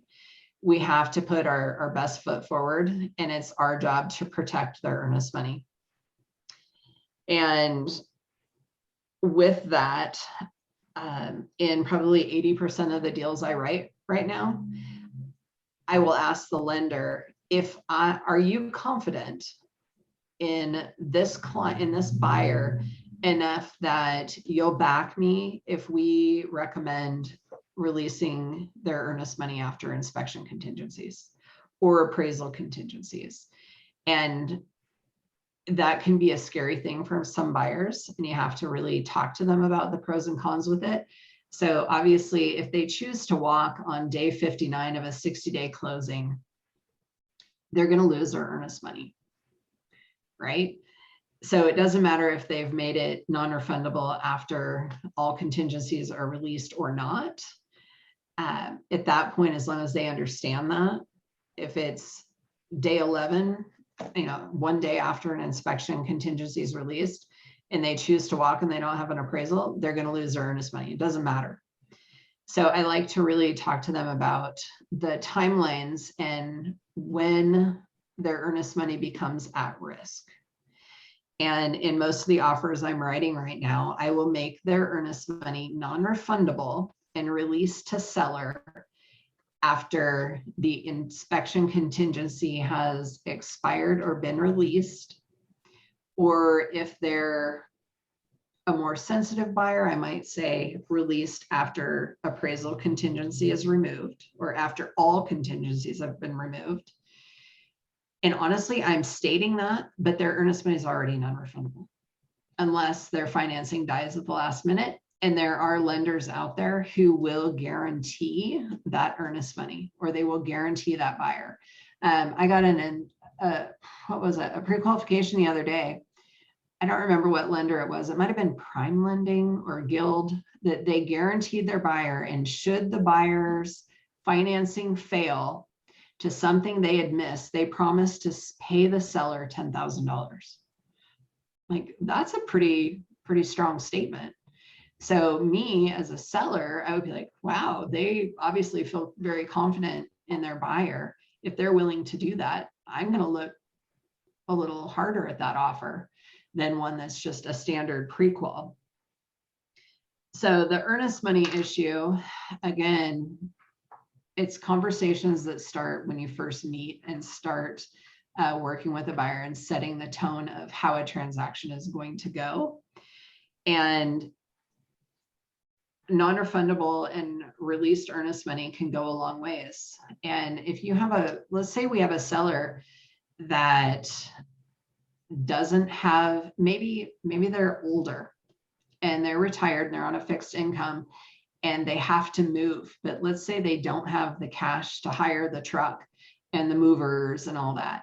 If you have a buyer that's willing to release that earnest money a few weeks before closing, that gives them a tool to be able to get out. Otherwise, it might be where it's the day of closing and they're waiting for the moving truck to show up after they can actually pay them. And that's where we get into occupancy after closing. So earnest money is a very, very powerful tool, and you really need to understand your timelines when it becomes non-refundable, if your client is willing to release that to a seller or not, or maybe it's just part of it. Like, hey, on this day, we're going to release $1,000. On this day, we're going to release $3,000, whatever it might be to structure your offer so that you look a lot stronger, because we're all competing. How do we learn about that whole process so that we can because I'm just like a really visual person. So it's like, I need to see sure. like what all the contingencies in a list, or is there like. Okay. So does what market center are you in? I'm in Eugene. Eugene. Do they offer like transaction trainings? Probably. I literally just started these classes like a week ago. So yeah, I haven't, there's probably a lot of stuff out there I don't know about as far as what I'm getting into with resources and things like that. So yeah, I was just wondering like which direction I should go to learn about the earnest money. Really, I would focus on learning the whole sales agreement and all the different parts of it, because that's going to teach you the timelines. Okay. So if you can find a class that goes through all that, or I'm trying to think, I have a new girl in my office that we're going to be training. So if you wanted to hop on some of those, you're more than welcome to, because we can do Zoom on that. And we're going to be going through all the different parts, because she's never done real estate before. And what center is she at? Here, Central Oregon. Okay. So I run my own office. I'm in Redmond. I've been in this office for 11 years. Right now we have a bathroom remodel going on right next door to me. So we do things a little bit differently in my office. We're very tech savvy, and we work with a lot of different builders. We run a lot of deals through here. And so I don't work out of the market center, but we open up our doors to anybody that wants to come in and learn right alongside my people. Cool. And it's always something I can bring up with my coach or whatever too. I just, can always ask. Yep. Okay, so we've gone over inspections, earnest money. I'm going to jump to appraisal. Like, how much time do we have? Does anybody know? I think we have till 4. Hour and 20 minutes, I think. Yeah. Okay. So I'm going to jump to appraisal, because this one has become pretty important here. And in all markets where you see houses actually closing for way over maybe your CMA says they should be, appraisals are a big thing. So if a seller has the choice between a cash offer or a financed offer, the biggest difference there is appraisal, not just strength of the borrower, because some borrower or some buyers, they might choose to leverage their money and finance, even though they can pay cash. Why? Because money is cheap right now. They're paying 3% interest on it. There's no incentive to pay cash. So right now, what I have here is a lot of people will go in and we'll make a cash offer, and then we instantly refi it afterwards so they can recoup their cash. So with appraisal contingencies, offers accepted, we're through inspection, all repairs are negotiated, then the appraiser comes out. So if an appraisal comes in low, like, how do you guys handle that? Don't you have to write in buyer can cover this much in an appraisal gap, whether it's 10,000, 50? Right. So let's talk, we'll go appraisal gap coverage. So there's waiving appraisal contingency, which means no matter how low it comes in, your buyer is willing and able to cover that appraisal gap. So I like to show proof of funds on that. And with your offers right now, let's say your client is doing, I don't know, 100,000 down, show proof of funds along with that pre-qual letter. And then another thing I like to do is I make sure that their pre-qual letter states that all income and assets have been reviewed and approved by underwriting. And right now I have a lender that I have her call the listing agent and say, hey, I understand you've received an offer from Holly on XYZ property today. Just want you to let you know that I have taken all the documentation from the buyer. We've been through underwriting. We're solid. Do you have any questions? And here's my number. Here's my email. If your seller would like to reach out and talk to me about this buyer, I'm totally willing to talk. This is like the biggest time for teamwork ever. One of my lenders, she wrote 17 pre-approvals over the weekend.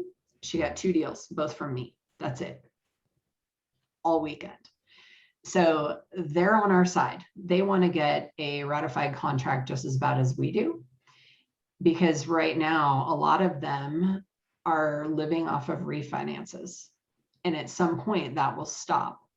And I think you guys probably heard that on April 1st, second home purchase rates went up to that of an investment property. So they gained a point in interest. So there's less of those buyers out there now. They don't have the incentive to buy like they did. So having a lender that's willing to make an effort to actually call the listing agent and put themselves out there, put their everything on the line right along with us, saying that this buyer is good, goes a long ways. So if we're going to waive appraisal, I like to show proof of funds, and hopefully they have a lot, or we do an appraisal gap. I call it gap coverage. So that is if the appraisal comes in $50,000 low or whatever it might be, we've already predetermined in the offer how big of a gap our client is willing to cover. So we would say, should appraisal come in beneath purchase price, buyer agrees to bring in additional cash up to X to cover any appraisal gap. So set that number in their comfort zone. If it's 10,000, 20,000, 50,000, state it in advance. I had one recently in Eagle Crest, it's a resort community.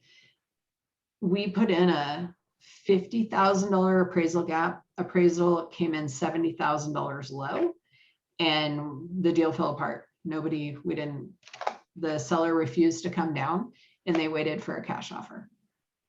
So I think I might be missing a piece here, because when the appraisal is low, is that the appraisal is the amount that the lender will give for a house? Yes. That's what the gap is like, then your buyer or whatever has to come up with that extra money that's Right. not from the lender. So if the offer was 600,000 and the appraisal came in at 550,000, you have a $50,000 gap. So with that purchase, let's say that the borrower was putting 10% down. Okay, so now the lender is going to say, okay, you have to give us 10% of the 550,000 plus you have to do the 50,000. So, well, why would an appraisal come low when it seems like a house should be being appraised at market value, which is like what people are willing to pay for it, right? So you would think that. Appraisals use historical data. They're only able to use 2 pending or active comps in their 10 property or 8 property, however many comps they have to have in their appraisal. So they're using historical data. So when a market is rapidly increasing, and for me, when I pull comps right now, I don't look at anything that is closed before February 15th because the market has changed so much. So an appraiser might have to go back 6 months to find comparable properties that meet the parameters. So they have a variance on square footage, lot size. They have a max distance they can reach out in a radius around a subject property.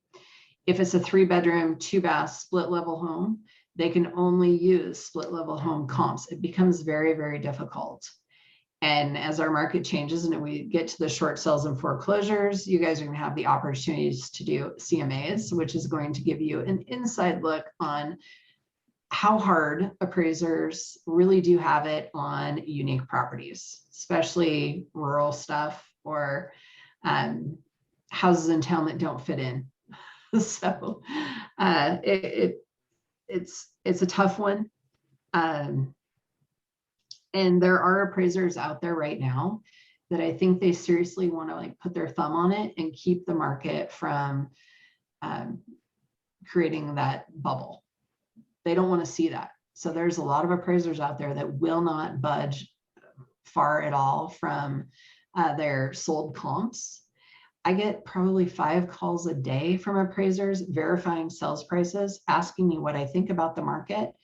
And if I thought such and such property sold at a, I don't know, acceptable value, or if it was low or it was high, and how many offers did I get? Because in their appraisal report, they can use things they've been told. They can't necessarily use like their personal thoughts and feelings, but they can reiterate what we say. So if an appraiser ever calls you on a sold deal that you did, like answer your phone, call them back and help them, because it's a tough go. Holly, can you talk a little bit about, obviously transactions are happening so quick, people need to be ready.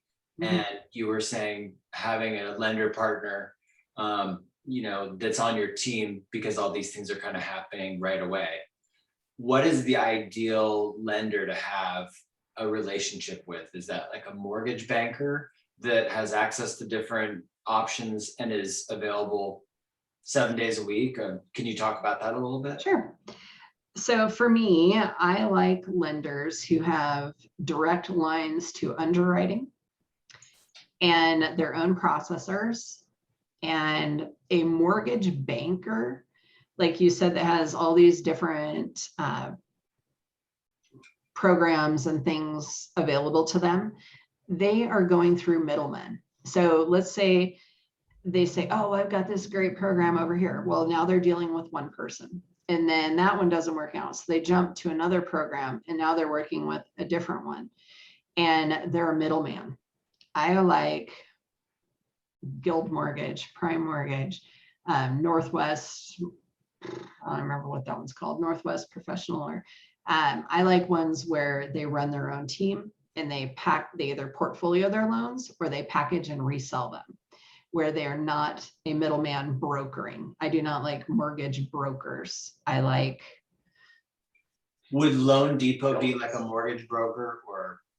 I don't know that much about them, but I've never had any issues with them. Okay. So I just did. But Guild and Prime come up a lot as being really good partners. Yeah. But another, I remember which one that we just did. USAA was just a nightmare. That one just closed today, a week late. And I swear I had to do all that lender's work for them last Thursday and Friday.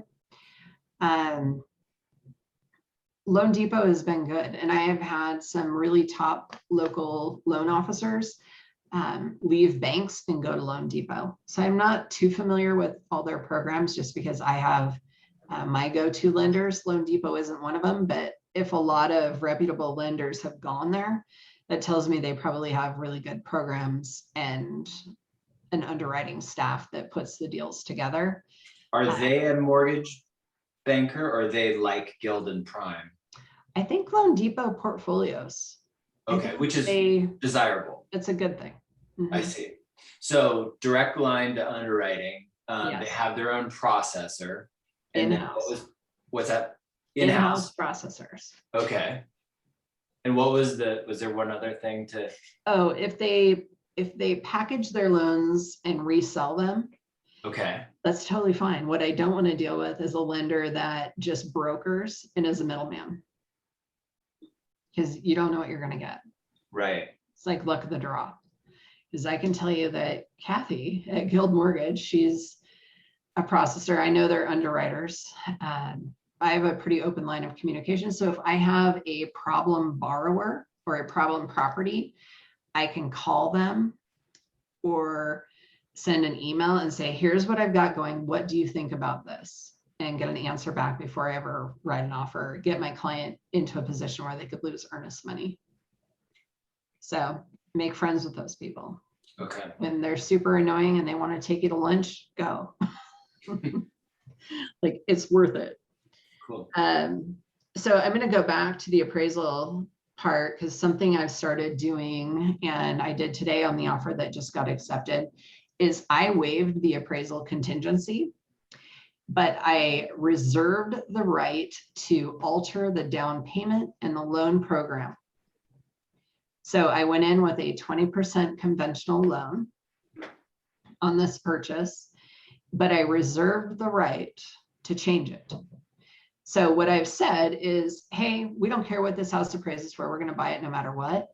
And if it comes in $50,000 low, I'm going to work with the lender, reduce their down payment to 10% and use the balance of that to bridge the appraisal gap. A lot of times you'll hear agents say, well, you can't change loan programs without an addendum mid-transaction. That is correct.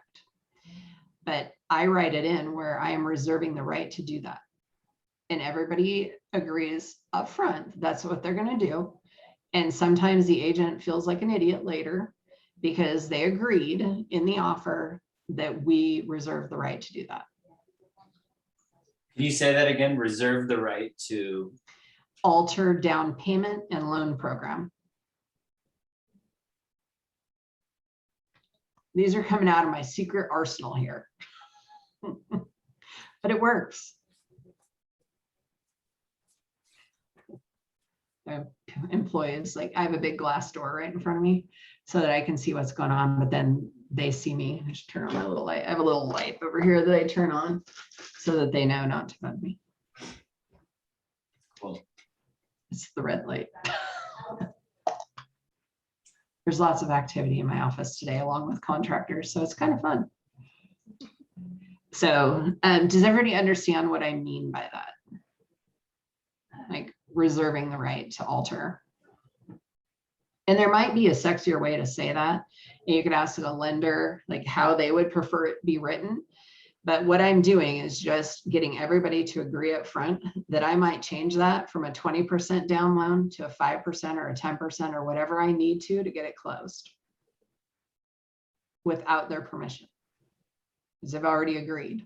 And that's you representing the buyer, right? Yes. Yeah. Yeah. So in my office, I primarily work with sellers, but I write buyer contracts. So I have 3 buyer's agents, and one of them does not write a contract. She can't write a contract to save her life. It's not her thing. She's great showing houses. She's a closer, cannot write contracts. So I write them all for her. My other 2 buyer's agents, they write their own contracts. I just review them, or they'll text me and ask me like, hey, what should I do about this? And I help them, and they write their own. I don't even review them anymore. But is there software for building contracts? So it's not so, like, to me, that just seems overwhelming. Like, I'd feel like I'd be that lady that couldn't write a contract. But like when you're filling it out, you know, is it like a click thing where you like kind of scroll down and you can select certain parts for wording for the contract? No. So you just have to wing it. You wing it and you come up with a list. And in Zip Forms, there's actually there are templates and there are pre-filled things that you can fill out, but you have to create them. So, you know, maybe this week I'll sit down and just put together a menu of options or of phrases and things that we can all use to help us build better contracts, because most of it is fill in the blank. So additional provisions and financing provisions, that's where the meat of any alterations you're going to make, like that we're talking about, are going to be. Say that one more time. Where is that going to be? Additional provisions or additional financing provisions, or so there's like already a contract that's like already kind of outlined. You're just talking about altering things or adjusting things. It's just in the additional provision section. Do you have a Zip Forms account yet? I'm not sure. Okay. Looking around here, see if I've got any Probably contracts. not. Otherwise, I feel like I would know if I did. Okay, so I've got a contract right here. It is 11 pages of fun. So, I don't really care. So first page is pretty basic, like, Yeah. who the agents are, brokerages, who the buyer and seller are, address, county, purchase price, earnest money, down payment, very, very basic boilerplate info. Question, Holly, if you have a second. So we do it the old fashioned way with pen and paper. Am I understanding that? I was under the impression that the contracts were like on our laptop or. It should be. This agent submitted one handwritten. Oh, okay. Pretty So rare. So they still do come in that way. Oh yeah. Yeah, and my particular sellers don't even have a computer. I feel better today. Right. No, I have one in Cottage Grove. I have a seller in Cottage Grove.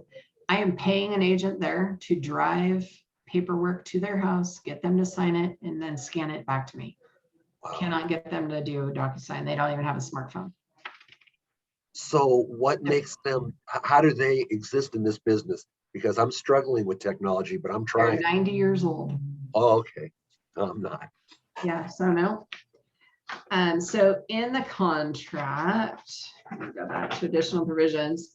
Clear back on page 7 is anytime in here that you see a bunch of blank lines, there is an opportunity to fill in things. So we are able to specify different terms. So this one says, home to be professionally cleaned and seller's personal belongings to be removed by close of escrow. House is dirty, they've got a lot of stuff. They're afraid that the seller is going to leave it behind. So they wrote that in. And in additional provisions is where I would write in an escalation clause. We haven't even gotten to those yet. Better hustle here. Yeah, I Lots don't of really different understand. We kind of went over escalation clauses, and I think the last class that I was in, it kind of went over my head a little bit. Okay, so we'll talk about those too. So we've gone through earnest money appraisal. Let's talk about escalation clauses next. So on the offer that I wrote last night that I got to go through today, I know there were higher offers. I know there was a much higher contingent offer because somebody told me they wrote it. Always keep that stuff like tight-lipped because that agent didn't know I was showing that property and told me exactly what they wrote. Did I share that with my client? No, but I guided them through it.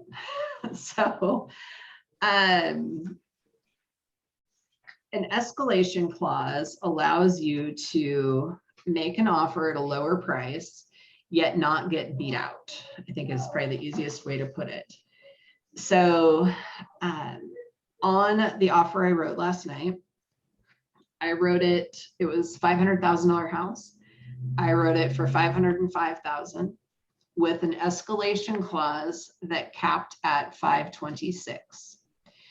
And in it, I wrote, should sellers receive a higher non-contingent offer? And you want to put those words in there because I know that the highest offer was a contingent offer. So I didn't want to bid my people up beyond that one because very few sellers truly want a contingent offer at this time, right? Because then when they go to make an offer on a replacement property, they're not going to be able to because we've got a double contingent. There's very few of those that make it through right now.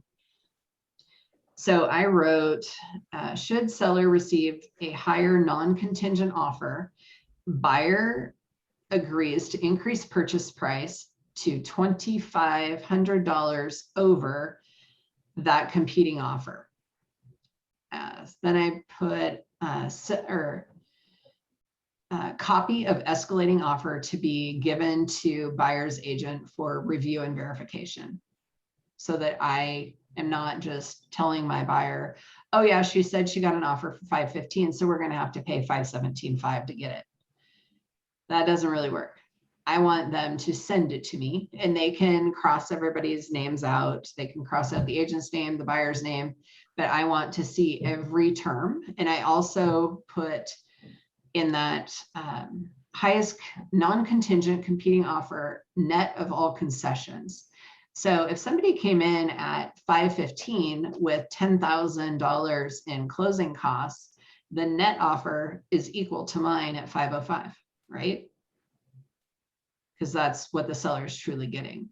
So again, I don't want her saying, well, I got an offer of 515. Again, you're going to have to pay 517.5 to get it, because it's not apples to apples. So that combined with, and on this one, I did not say seller to do no repairs, because I haven't even been in the house. Like, one of my agents went in the house. I haven't seen it. So I shortened the inspection period to 6 business days, and I gave them occupancy. I knew that their next house closed on July 6th. So I gave them till July 7th to get out.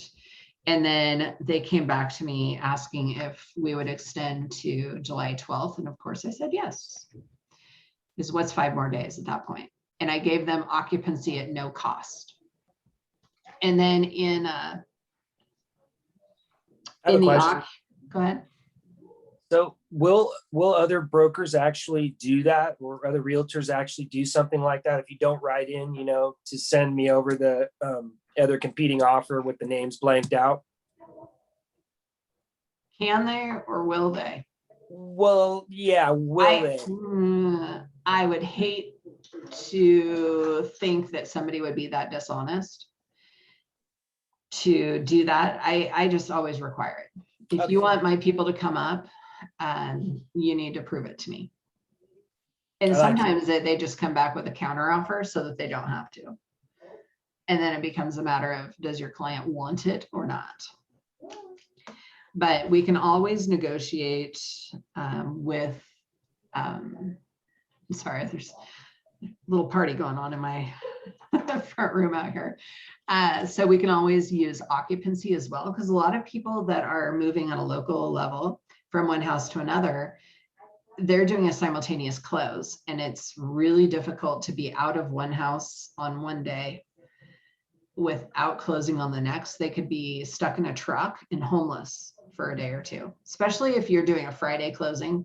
Now just put this in the back of your head.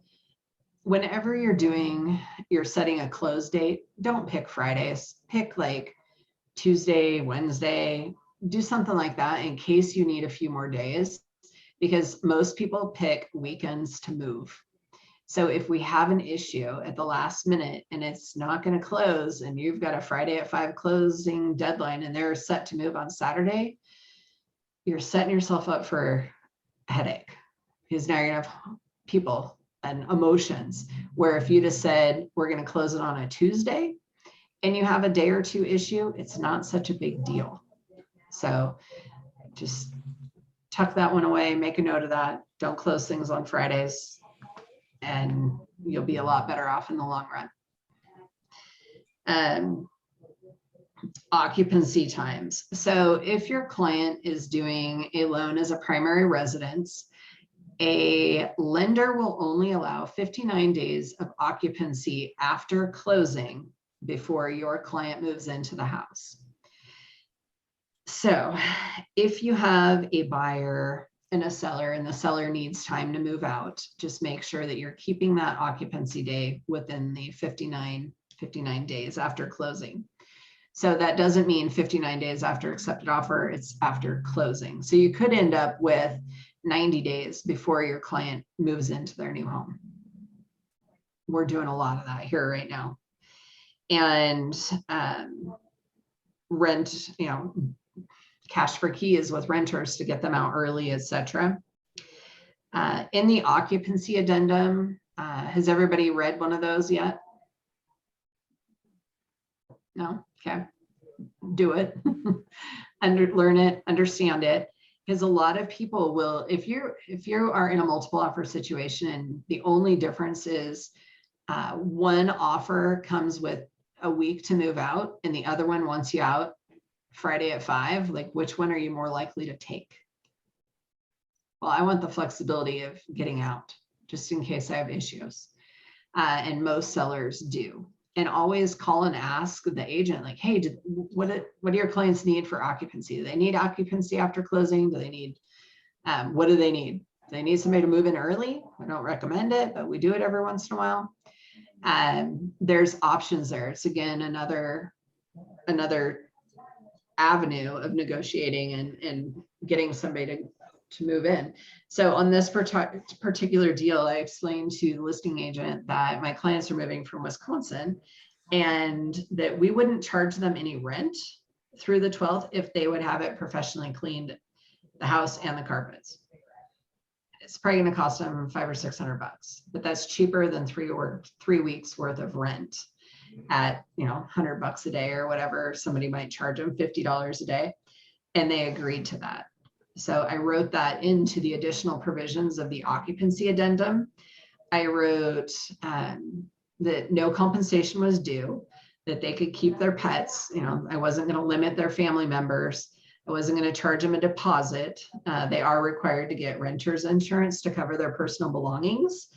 But we did not charge them a daily fee. We just asked for the house to be clean when they leave, and it worked. So there's lots of ways of twisting that to make it work for everybody and create a win-win. And really, like most listing agents they're there to help you. They're there to get the house sold, and just ask them. You never win by telling other agents like what you're going to do. Ask them what they want and say, I'm going to do my best to get that for you. And it works. And of course, there are times where this year in our market center, we had a seller who did not have the cash to move out until closing. Okay, closing was on a Friday. Wire transfers don't go out on a Friday night at 4 o'clock, right? There's a wire cutoff time. So although the property had closed and recorded, that seller didn't get her money till Monday. Monday happened to be a holiday. So she didn't get her money till Tuesday. Legally, in the contract, she gave up possession of that property Friday at 5. She didn't leave, did not leave. And this happens. And you get a buyer that's trying to move in, that's in the driveway with their truck. And all this could have been avoided had the buyers and sellers agents communicated all these things and found a resolution. Ended up having to put the lady in a hotel. Personally, I had a deal that closed last Friday. Wire didn't make the cutoff time. Seller was yelling at me because he wanted compensated for the interest he could have lost. Honestly, I think he was trying to put money in crypto over the weekend. He wanted compensated for potential interest lost over the weekend because he did not get his money on a Friday night. Okay. When you guys go into a signing, it is a paper that they sign acknowledging that wire transfers can only happen between such and such hours, and they may not get their money the same day. Apparently he glossed over that. But another issue that could have been avoided had I known he was that sensitive to it. I could have said it was a courtesy signing, but I could have had the escrow officer call and go over every single piece of paper that he signed and make sure he understood it all. Because maybe the mobile notary just was like, sign here, sign here, sign here. You just never know. Like, you can do everything in the world right and still have somebody mad at you. Like, seriously, I got this guy like 120,000 over what he ever thought he could get. He was still mad at me in the end. Like, whatever. You can't win them all. Lame. Yeah, exactly. I have a question. Sure. So, just as far as like going into the next transaction or whatever, so, would your first step be like, should I call the listing agent and be like, hey, what does your client need in order to make this happen? Like, what do they want? Like, and ask them that just like directly, before placing the offer. You think that that's like the best strategy to do that? Yes. I'm just wondering how, okay. Always ask what they want. And, you know, you can run it by them, like a quick, a verbal offer and just say, here's what my clients are thinking. Are we even close? What do your clients need? Because you're giving them an opportunity to tell you what they want to see in an offer to get it accepted. So I like to ask the questions and let them do the talking. Okay, awesome. Yeah, I wasn't sure if I could give a verbal offer. I just didn't know if I could do that, but because I've wanted to. But okay, cool. So Yeah, that's totally okay to do appropriate. that. Definitely. Okay. Okay, awesome.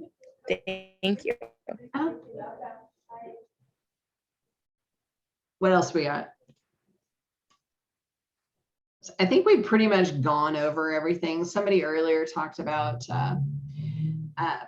maybe it was Ashley, paying half of the buyer's closing, or the seller's closing costs. I had that happen once and on an offer, and I didn't really put that much into it because it was only $500. Like, it didn't have any bearing on whether we accepted their offer or not, unless they were willing to pay half their commissions, but most of them aren't going to be willing to do that. I would just increase the offer amount. So kind of what I was talking about with that. So we did $5,000 earnest money, because when I was talking to Mara, she was saying that, so the earnest money normally goes into closing costs. So just as like an incentive, so that would, you know, potentially be paying part of the commission. Do you know what I mean? Because if it's going to be like 10,000 at the end, then is that earnest money is applied to the buyer's purchase price and all their closing costs. So that is not benefiting the seller. Like, so if they're buying a property for 600,000 and their closing costs are 10,000, the buyer's closing costs, and their earnest money is 5,000, at the end, the only thing you've done is you've changed what is owed on closing day from 610 to 605. The one thing that would change that is if you wrote it that buyer is willing to increase purchase price or bring in additional cash to cover seller's closing costs up to, but really I wouldn't do that. I don't think it's worth it. Okay. Cause yeah, we did 5,000 over. So with our, I mean, my thoughts in mind, this is all like new to me, so I'm just like learning as I go, but my thoughts were, so instead, because like Mara kind of presented it to me like, okay, so when you ask seller to pay the closing costs or whatever, then it's kind of like, you know, what it's kind of like going in under like what the asking price is, right? Of like whatever the closing cost is going to be. I see what you're saying. So, and so we went in 5,000 over, you know, to kind of make up for that. And then also 5,000 earnest to, you know, I don't know, because I was thinking that earnest, like that the seller normally like uses that for closing costs. So I was thinking it would kind of be beneficial on both ends, but that's not really. So what I like to look at it is a net offer.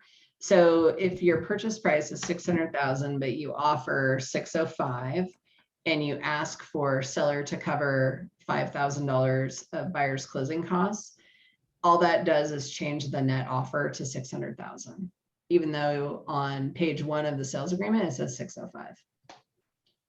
The net offer. So what you're doing is you're allowing your buyer to finance them in. It doesn't benefit the seller. Okay, gotcha. Okay. It's almost easier with that to like show you in a spreadsheet, like how it all pencils out. Yeah. Okay. Can I ask a question on that? Sure. So do you recommend if the buyer needs the seller to pay the closing costs to just add that into the offer they're already making? Yes. Instead of going full price and then ask for it, just add it in? Definitely. I would go, well, in today's market, depending on the house, obviously, but I would tack it on to whatever the purchase price is. So if you think that that house is going to go for 435 and maybe you have to offer 445 with 10,000 in closing costs to get it. But we all know here in Central Oregon that if you're asking for closing costs, it's like death. Yeah. We did a quick survey of all the homes sold in Bend 2 weeks ago, I think. And there was only one VA or FHA deal that actually closed out of hundreds. Oh, wow. So I would encourage everybody to take a minute and look at the last 30 days worth of closings and sort them by loan type. Because RMLS, you put in the loan type as well at the end. When somebody closes a property, they put in the close date, how much it closed for, if there was concessions and what loan type was used, or if it was cash. And really take a look at that and use that as an educational tool for your people as well. Because if you go to a buyer and you say, okay, yes, and I have clients that are texting me right now, they are ultra qualified VA borrowers. Nobody wanted to take their offer. He wants to keep every dollar he can in the bank and finance 100% of the purchase price because he can. That was his right as a veteran. That is a loan program that is afforded to him, and he has earned the right to make use of it. However, sellers don't want to take it. We had to go, we backed out of 2 properties before finding the right one and found a seller and paid way more than I wanted to for it, but found a seller that was willing to take it because the VA is most forgiving as far as missed payments, credit score, all that jazz. Just had to find the right seller that was willing to work with him on it. But in our area, depending on median sales price, there's a huge gap in the amount of government-backed loans that are actually closing and the houses that are selling. So I would definitely go to your market center and have them do it for you if you don't have the time or necessarily know how to do it, and break it down that way because it's very enlightening. Why is that? Why is that if a VA or FHA loan might take a little bit longer to close, but the seller will get the money? Can you clarify why those offers just never get accepted? Is it because there's uncertainty that will end up going through, or is it the time, or both, and also the needs for repairs? All of it. All of it. Those 3 factors. Yeah, it's risk levels. So if there was an offer, let's go back to my $1 million house. We were cash. We got beat out by financed offers. So I would imagine, and I'll wait until it closes, then I'll call the agent and ask. But I would imagine that people were going in maybe with 500,000 down, appraisal waivers, all the waivers, and appraisal gap coverage, all the everythings. And those people were willing to wait it out. On Sunday, I wrote another offer. It was a $580,000 house. I wrote an offer for $663 with 20% down, appraisal cover or gap coverage, waiving repairs, waiving everything I could. That guy took a $600,000 cash offer. So every seller is going to have a different mentality. That guy didn't want to risk it. He wanted cash, quick close, easy money. So he sacrificed $63,000. So it's not always about the end dollar, it's the ease of the process. Because it could have basically been off the market and then the financing didn't go through. And so then he felt like he's in jeopardy, and then the house looks different on the market. Right. Even though in today's market, from a builder standpoint, I am happy to take a VA loan or whatever it is. And if it falls out, great. Why? Because 4 months from now, when that house is done, the price is probably going to be $20,000 or $30,000 higher. So we don't discriminate here at all. I'll even take contingent offers. on some of our higher end stuff because I know it'll sell. So there's every deal is different. Every transaction is different, every seller, every listing agent. And a lot of it falls back on the listing agent too, is how did they coach their seller and what does their seller think the market is? Not necessarily because they're not in it every day like us. So it's whatever they've seen on TV, they hear from their friends, and whatever the listing agent has taught them. So it's never ending, like, what if, what can we do? You know, it's impossible. And there's been a few deals where I have had people do short-term hard money loans if they were in a really tough price range, and then refi afterwards, or do a private loan and refi it afterwards, or have their mom buy it or their brother buy it and refi it afterwards. We've done a lot of different things. In fact, on one house, I wrote 3 different offers, all with the same buyer in mind. She wrote an offer. I wrote a lower cash offer in my dad's name. And we wrote another offer that was contingent, but even higher. And in the end, they went with the middle of the road financed offer. And this is a low price point. It was like $310 or something. I offered, I think she offered, it was a $300,000 house. She offered like $330 financed. I went in at full price cash, quick close, and then I was just going to flip it to her. And that seller waited it out for her financed offer. So you really never know. And always keep in mind, like, really try to build the relationships with the other agents and always be straightforward with them and open and honest. And especially coming into it new, like asking them and letting them tell you what they want goes a long ways. And they're going to help guide you through it. And then next time you make them an offer, they're going to remember that, you know, you were easy to work with. And it makes it a whole lot easier too, because we all get blacklists every once in a while. I have a blacklist of agents that I don't want to work with. Agents, lenders, home inspectors. Because once they've burnt you a few times, you don't let them in. And I'll tell my sellers, like, if you really want to take this offer, here's the steps we're going to go through to make sure that this buyer is legitimate, because here's my past experiences with this lender or whoever it might be, or this agent. Right now, agents are dropping off like flies here. So it's a really tough market. So the ones that listen to the listing agents are a heck of a lot more likely to get a deal to go through than the ones that just rapid fire offers out there and then wonder why they didn't get them. So what questions do you guys have? I have one. I don't know if you'd have the answer to this, but I'm really confused. If a low appraisal can kill a deal, why is it done after the, like, why don't we just start with the appraisal so everyone knows what it's worth, and then we can go in and make offers? Like, I don't get why the appraisal is done after an offer is. Okay. I totally had that same question. I had that same thought process earlier. Okay, so the appraisal is done for the benefit of the lender, right?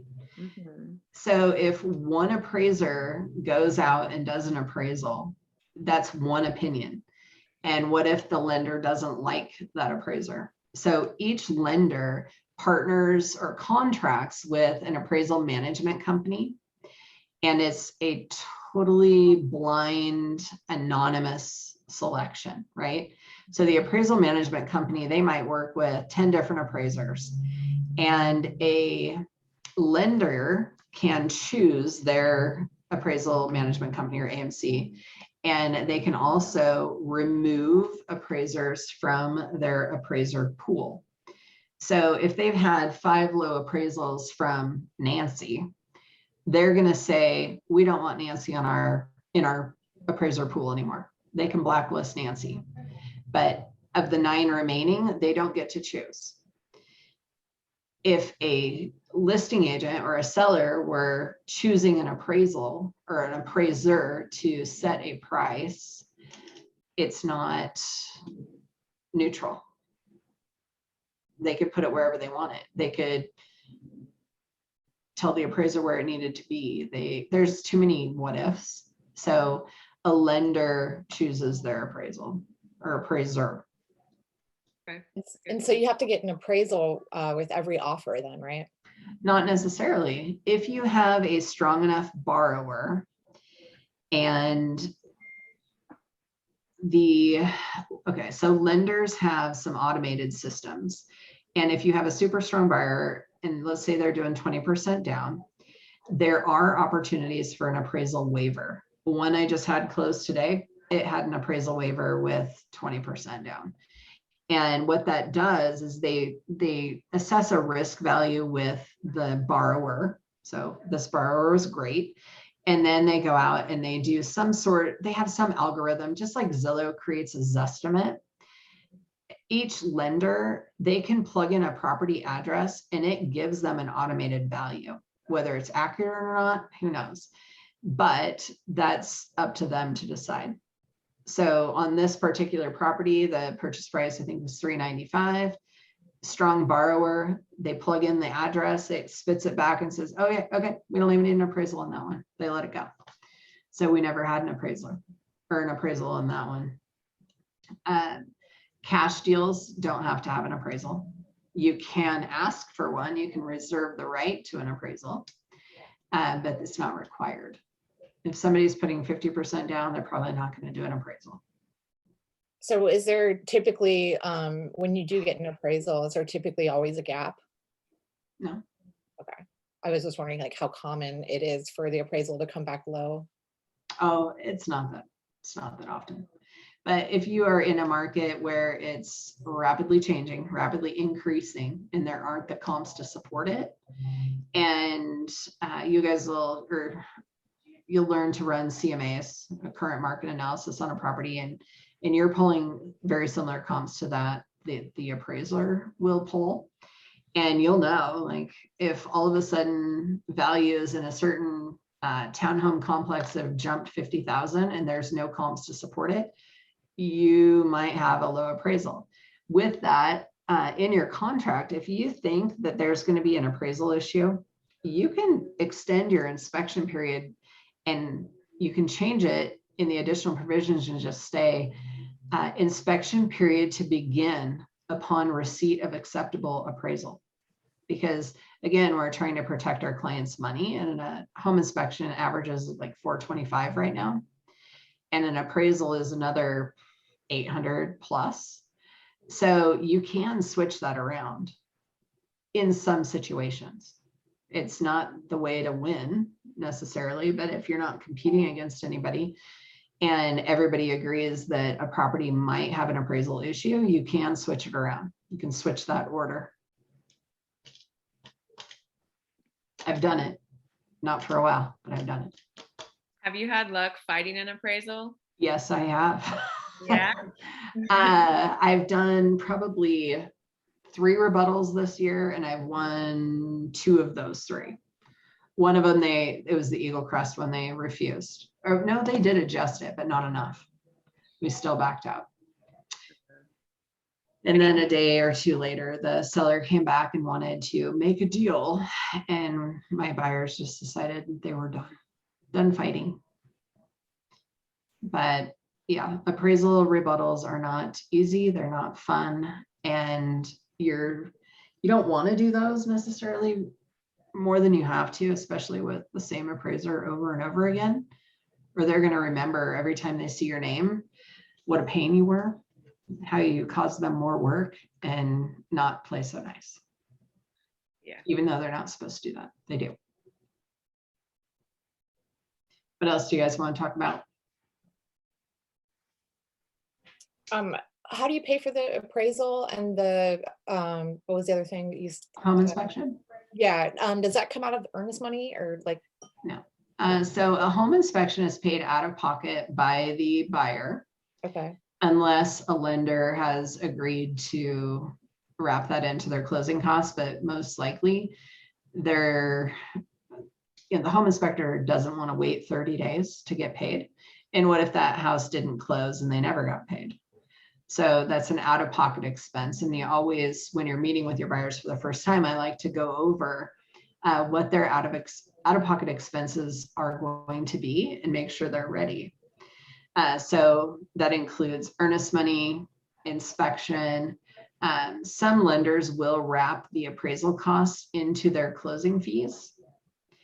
Others, especially if they're doing like 20% down, they get to upload their credit card information and pay for it up front. And lenders do that because if the deal dies, somebody's stuck with that bill. And they don't want, you know, the lender only wants to do that so many times. And you have to do that every time you, I mean, if I was trying to buy a house and I wanted to put a few offers in at several places or whatever, you're gonna have to pay that out of pocket for every house. Well, every house that gets that far, more than likely you're going to terminate 2 of those 3 offers within the inspection period, so there won't be an appraisal. Okay. So I don't like to allow appraisals to happen until we're through our inspection and repairs negotiations. So. In coaching new real estate agents, what do you tell your agents about knowing that they're inexperienced, how to come across and be professional? What are sort of the big things that differentiate people that are difficult to work with and people that, even though they're inexperienced, are good to work with? Real estate is like being a therapist, a financial advisor, a friend, sometimes a parent, all of it wrapped into one. So agents in my office are never turned loose to do things on their own until they're comfortable. And then when we have tough situations, we do practice runs here. Like Austin, one of our agents out here, he's been here almost a year now. He's capped, he's doing great. He'll have been here a year, I think, in August, maybe July, I don't remember.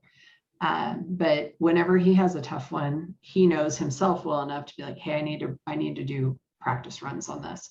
So we will sit there and role play and go through it and try to figure out the best way to present to his client. Because usually I know everybody's clients well enough to know, like, hey, don't say this, say this, and how to read them.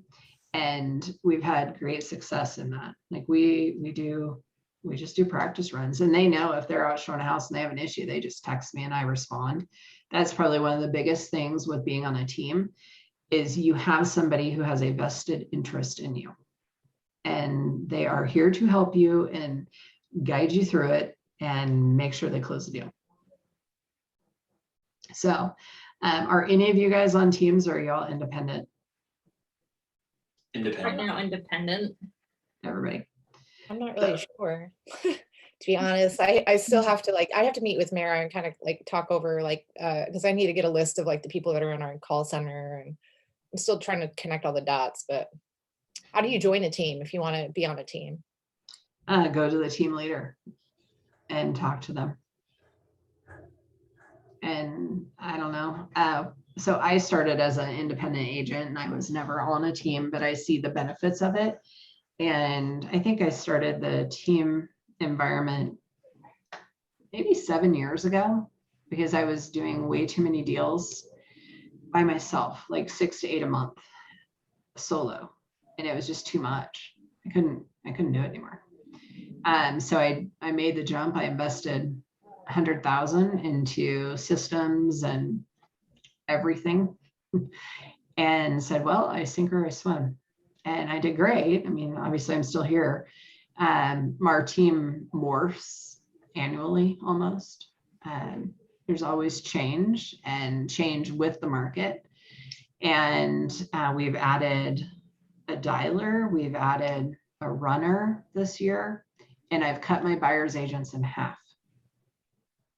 And my next hire, I would say, will be a listing agent. And we have a couple people in here that are working towards that, and they shadow me, they go with me on these appointments, and we're working on that stuff.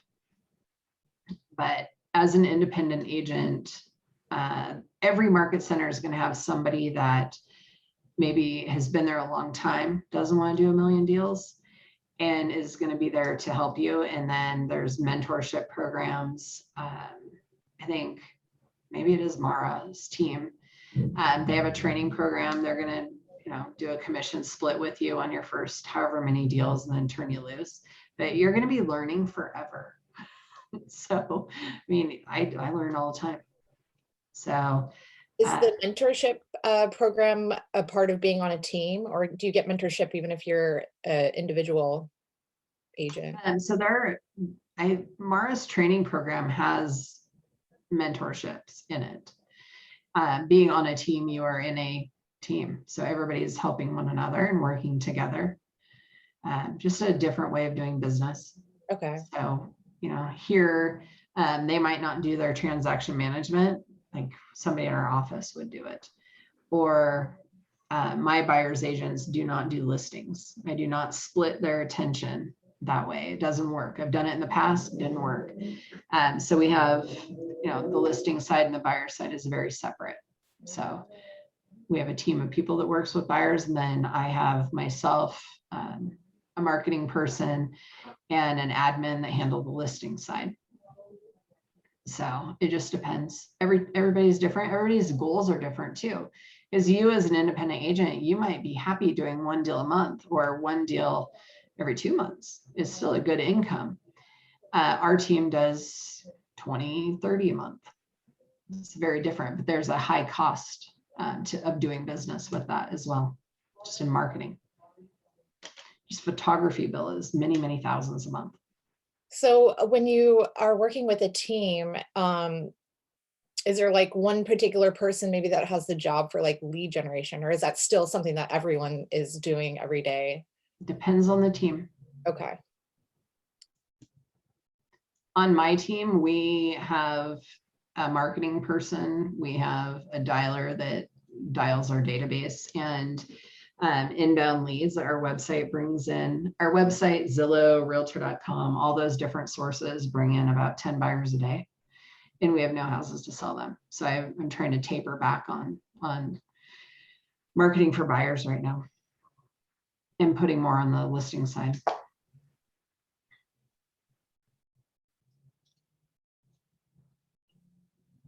I know somebody's got questions. You guys can ask me anything. It doesn't have to be about what this class was.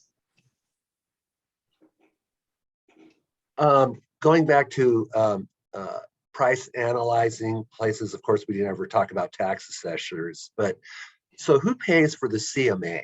Who covers it? If I missed it in your talk. Oh, well, a CMA you should be doing yourself. Nobody pays for it. Okay, so that's the agent will do it. Mm-hmm. Either the seller's agent or the buyer's agent, or does it matter really? Well, if you're representing your buyer, I would think that you want to be the one doing it, because the comps can be manipulated. Right. Like you might just say, well, I only want to look at, it might be a 3-2 1,800 square foot house in a subdivision, but you can go in and say, I only want to look at comps between A and B prices. Right. And maybe there's some comps that are $100,000 less. So you can manipulate those numbers. So the listing agent is going to go on the high side automatically. So you need to do your own. And the mortgage people really don't look at that. They're more interested in the other one. The appraised value. Yes. They don't look at the CMA. I was just curious about that. No. Some lenders, so if you have a good relationship with your lender, a lot of times, if they're doing a refinance, they do reach out to me and say, hey, Holly, can you run a CMA on this property right now? Because what they don't want to do is a buyer comes in and believes their $300,000 house is now worth $500,000. So maybe they could refinance and get rid of their mortgage insurance. So the lender, if they don't feel like that's accurate, they always defer to a third party. And so they'll say, let me call a realtor, a realtor partner, and have her do a CMA, and she'll send it back to us. Let's save you that $1,000 of appraisal and make sure it's going to come in right. make sure it's going to come in at value before spending the money on an appraisal. And I do that as a courtesy couple a week. So if you do that, how difficult is it for you when you're so busy, obviously, to even kick out one of those? What's the process for that? It takes me 15 minutes. Okay. And when that lender has a buyer walk in their door or a seller, who are they going to call? Yep. They're going to call me because I've scratched their back. I've helped them out. They need something, I give it to them. Good. So, yeah. Wonderful. I have a question about escalation clauses. Sure. This was new for me. One of our other teachers mentioned this, and she said one way to win is to have no cap, like unlimited, but then that forces the highest offer. You can see the highest offer, and then you counter offer just 1,000 or 5,000 above that. And that was like her way to win an offer, which I thought that was like pretty clever. Have you seen that, or have you done that before? I do that on occasion. Depends on the buyer. Okay. Because if they're getting a loan, we know they have a max, and we can't go over that. But can't you, as a counter offer, you just say, okay, we're out. We can't. Depends how the listing agent handles it. Sometimes they'll send a counter offer at that highest price and you can reject it, or they just send an addendum and you take it or leave it. Okay. So yes, I do it on occasion. Okay. But buyers are sensitive. If they're getting a loan, they're going to be a lot more sensitive, and a cash buyer,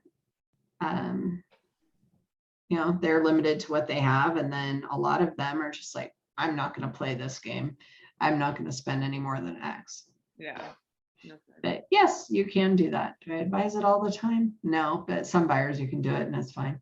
Okay. But there's fear involved with that. And a lot of people might go, oh God, I don't want to risk that. Yeah. I thought it was interesting tactic. Yeah, I would. It just depends on the situation, the buyer, the seller, the house, the listing agent, everything. It's a game. I call it a game. What do you think about selling condominiums? It seems like, I'm in the Portland area, and a lot of people don't want to live downtown right now, for obvious reasons. And it's not as attractive to me, the idea of, doing most of my sales in condominiums. But do you think that's an opportunity where there's not as much attention, or? So if there aren't that many agents going after them, it's for a reason, because they can't sell them. So if a average listing out the door, you're spending $1,000 to get it marketed correctly. So photos, paperwork, advertising, signage, all those things, and you listed 10 of them. All right, you just spent $10,000. Was that a good expense? No. So yeah, go wisely. Yeah, makes sense. Thank you. How do you estimate what your marketing expenses are going to be? Because I guess I haven't really been thinking too much about that. Okay. So like, because when you're first getting started, you haven't really made any money. So right. Yeah. So with KW, they talk about a lot about lead gen and people, I heard somebody door knocking again today in our office meeting. I'm like, really? During COVID, you're door knocking? Whatever. So there's a lot of things you can do that don't cost money. And then there's a lot of things that do cost money. So you set your budget and make the most of it. So if you have $1,000 a month to spend on marketing, find the best ways for you. Maybe that's realtor.com leads, buyer leads that are coming in. Maybe that's Zillow, maybe that's postcards. Everybody has their own niche, and you just kind of have to find that. Some people, they're on the school board and that becomes their sphere. And or a Facebook group, start a Facebook group. So me personally, I got a new motorcycle over the weekend. So you know what I'm going to do with that sucker so I can ride it off? I'm going to start a girls adventure group in Central Oregon. and just get a bunch of ladies together that maybe are afraid to ride motorcycles. I've ridden dirt bikes my whole life. I'm not one you want to go riding with unless you're slightly crazy. But I bought a street legal bike, a dual sport adventure bike. So that's going to become one of my new marketing things. And it's building a sphere through doing something that I enjoy doing. I love to go fast. I like dirt bikes, mountain bikes. I like all things fast cars.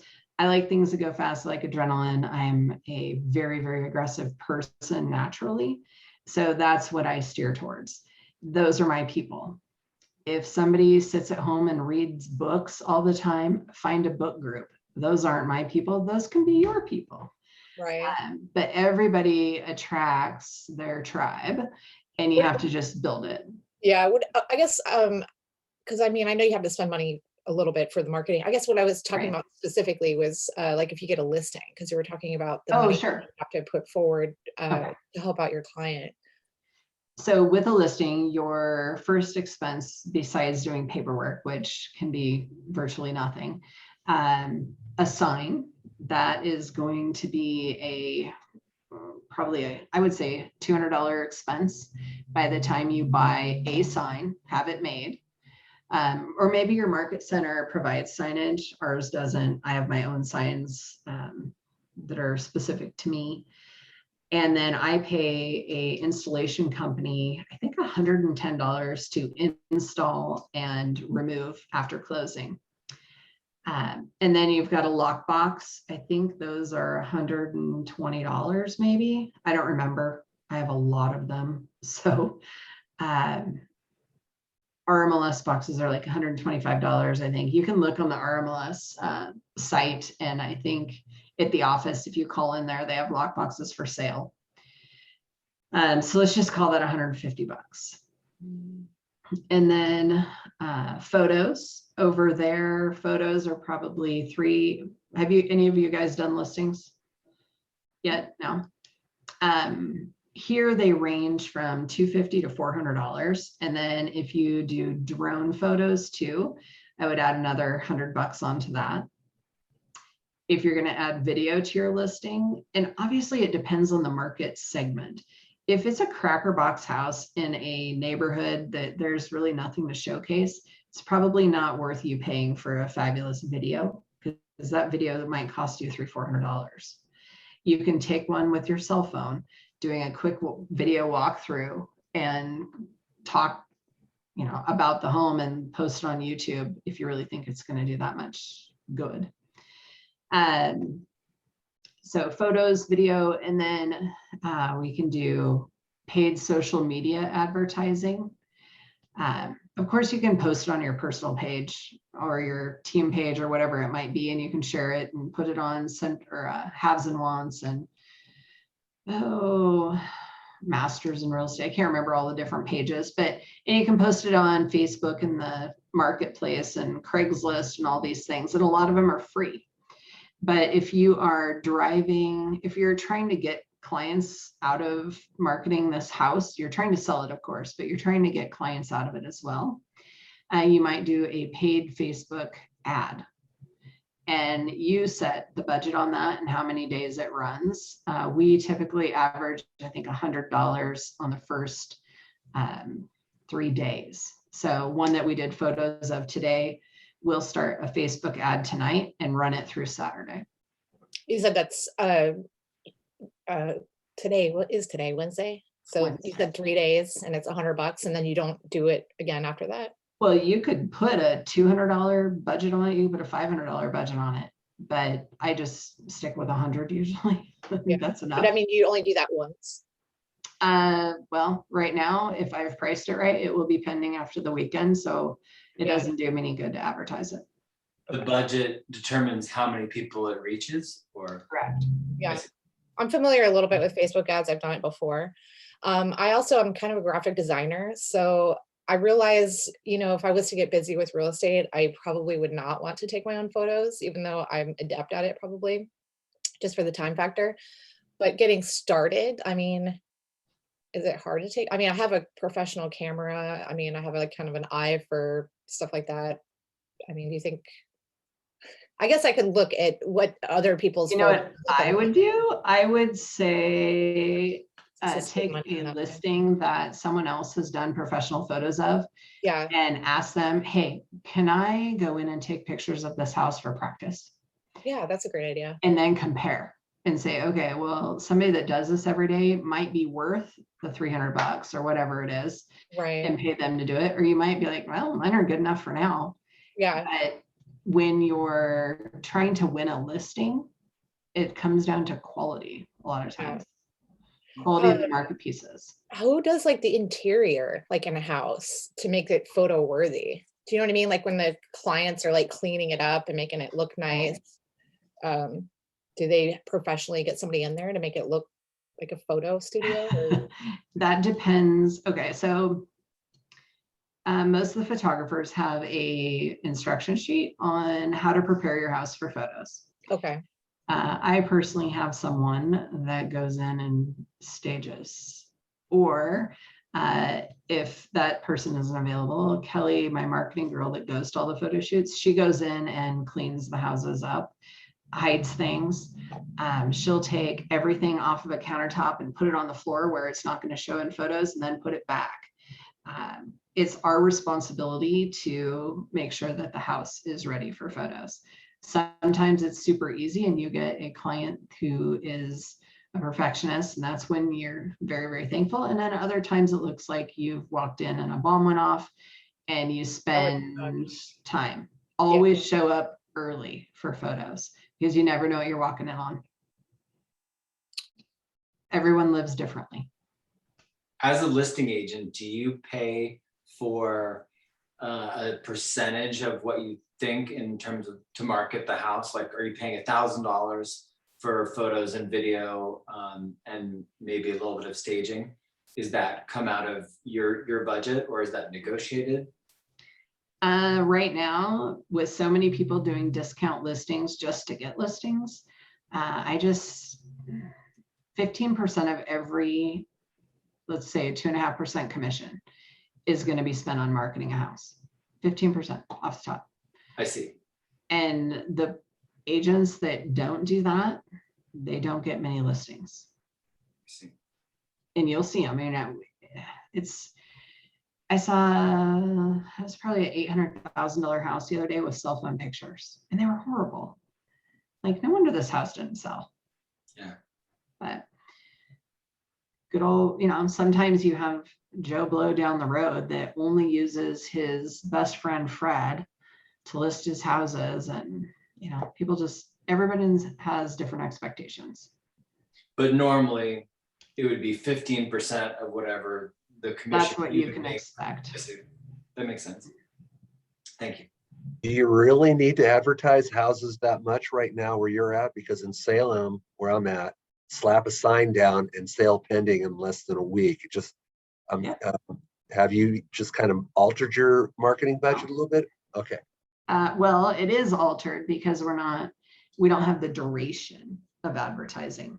Right. But I still do the exact same, because when the market changes and I'm trying to show a potential client my marketing and they pull up my last 20 listings and half of them look like crap. Got it. Nope. We keep the same level of standard throughout, but our marketing dollars are lessened because of the speed in which things sell. Except for subdivisions right now, I'm probably spending more because I'm spinning my wheels a lot, because I'll release something, immediately goes pending, but I can't abandon the subdivision. We still have to man it. We still have to have open houses. I just put in a $15,000 mobile office at one. Wow. Yeah, commitment there. So, you still have to provide that same level of service to the builder, even if you don't have anything to sell right now. And we are not putting houses on the market until they are dried in right now, because the market prices are shifting so much. I have one house in drywall. The clients were meeting with me last night to choose finishes. The price of their house has gone up 75,000 since they went into contract. So the builder, had they not let me sell it back then, would have gotten another 75,000. So it's a hard thing right now.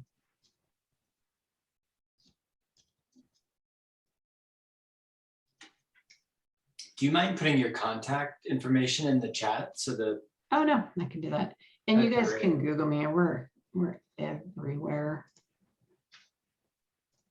And I do answer my phone at all hours. So if anyone ever has any questions, just shoot me a text and I'll give you a call. Especially on multiple offer situations, I'm really good with that. I won't be as good at knowing the agents. I know all the top agents in Oregon, but like not Thank you. not all of them. Did you get a cross bike? Is it like a 4-stroke street off-road bike? Is that what you were saying? I bought a KTM 890R Cool. adventure bike. It's the 2021 like super cool one. That's awesome. Congratulations. Sounds fun. Thanks. It is. It was a little scary. I've never ridden on the street before. And I rode it from my office home Saturday night. And cars are scary.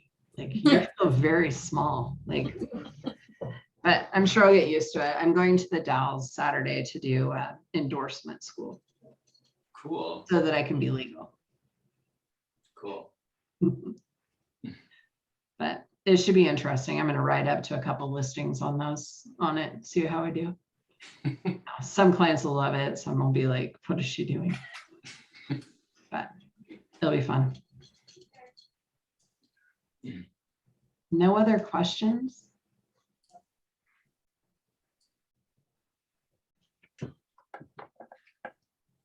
What do you use for stationery in terms of like thank you cards? Is it simple and just have your name on it in terms of not seeming too cheesy, or what's your approach to that? I have personalized ones. I'm looking for them right now. So if you guys go on like Vistaprint, those are just envelopes. Vistaprint's a good one. I actually used to have a greeting card company. So when it comes to paper products, I'm a real snob.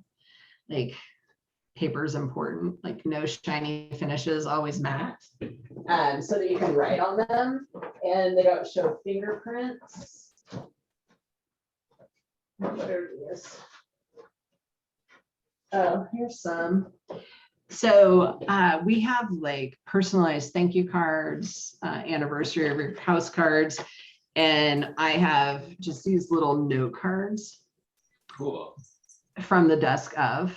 And after I meet with somebody, I'll send them a quick little note, or if somebody refers a client to me, I'll send them a quick thank you card. Sometimes I just use these because they're next to my desk.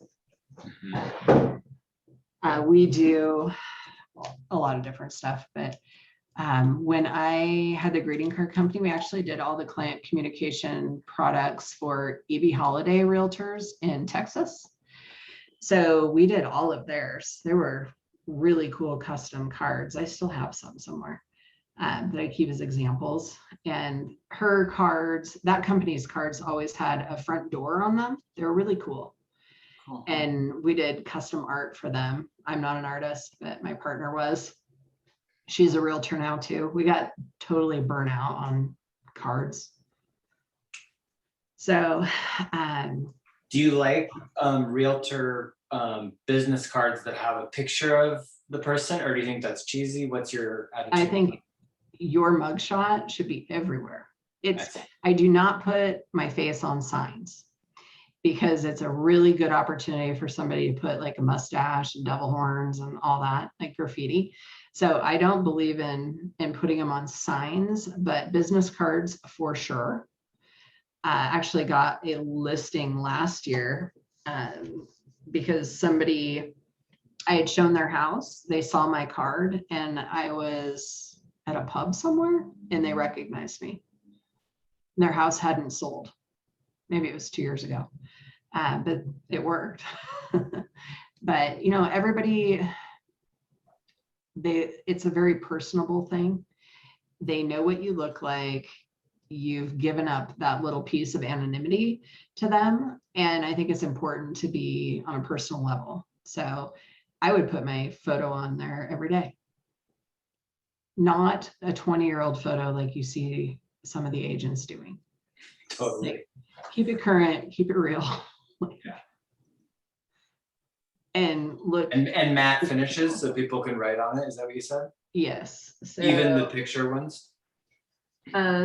Well, the front of the card isn't as important. So here's one of mine. So mine has silver foil, and it's a coated stock on the front, and on the back it is a matte paper stock. So you can write on this with a pen. I see. So I always use negative white space so that you have somewhere to write on it. And I always try to write on it something so that a client will keep it, like an appointment or my personal email, something so that they're like, ooh, I need to keep that. It's not a piece of paper with zero value. So a lot of lenders now will take the back of the card and put a list of things to bring with you to your pre-qualification interview, or mortgage tidbits or something of value. I don't do that. I probably should, but I've got about 1,000 cards left. We're going to be using those for a while. Who do you order your cards through? Well, I used to print my own. These are through Vistaprint. And they do foil embossing. They do metallic finishes. They do spot UV finishes. I'm a big fan of monochromatic, like black on black with a clear varnish. There's a lot of things that you guys can do. And then KW offers a lot of generic options. And then there's a lot of different companies out there that already have the KW logos and all that, and they have a template you can just plug your information into. Just try to be a little different than everybody else so that your card sticks out. I did see some super funky cards the other day. I was at a showing, and there was, how was this shaped? There was like a business card that was shaped like that. And I thought that was pretty unique. That made me look at it. So there's nothing wrong with doing that. And then there's square ones. You know, anytime you get out of like the standard, what is this, 2x3.5 or whatever it is, 2x3.5, they get more expensive. And also make sure, and these are silly little things, but like I said, I used to have a printing company. So there's things that are important to me. So if you have a card holder, or out in my office, we have like the little card racks, you want your name at the top of it so people actually see it. So one company came in and this inspector had his name across the bottom, and up here there was nothing. So if somebody is looking at a rack of cards, his were not going to get grabbed. And I couldn't even find them. If somebody said, hey, where's Brent so-and-so's inspection card? I don't know, I can't find it. But those are just little things that if you guys get deep into it, you want to take a long, hard look at your marketing and get somebody else to look at it too. And there's marketing companies out there. I come from a marketing background, and the printing stuff just kind of helps feed into the practicality of it, like making the most of your tiny piece of paper.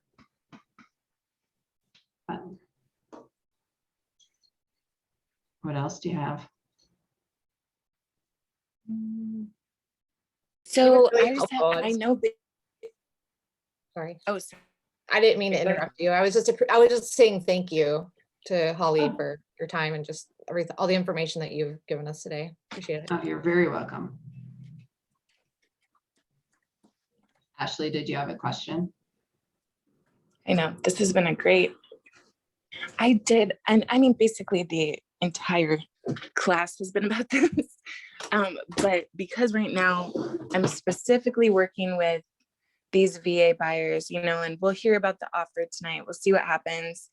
But I just was wondering if you had any advice, specifically like working with, FHA, VA, just any little glimmer of hope for us. I think education in the beginning, like telling your buyer, hey, this is what, and do that report that I mentioned of looking at all the houses that have sold and what loan types are being accepted, and educate them so they aren't as upset and frustrated when they don't win.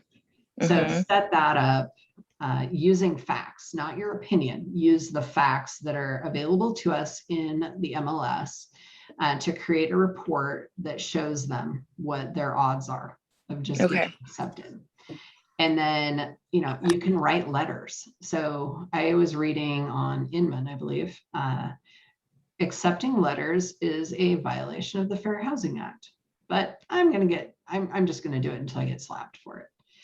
Write a letter, put a picture of the family. If it's a family, in the letter. I don't do this that much. So I was going to do a quick screen share and show you a letter that I put together, a seller or a buyer for the one that I got accepted today. I had them write a letter, and then I read it and I went, you guys need to send me a picture of your family. And then I slapped a picture of their family on the letter and included it as a PDF attachment to the offer. Because sometimes throwing that little personal touch can sway a seller. We did include a letter.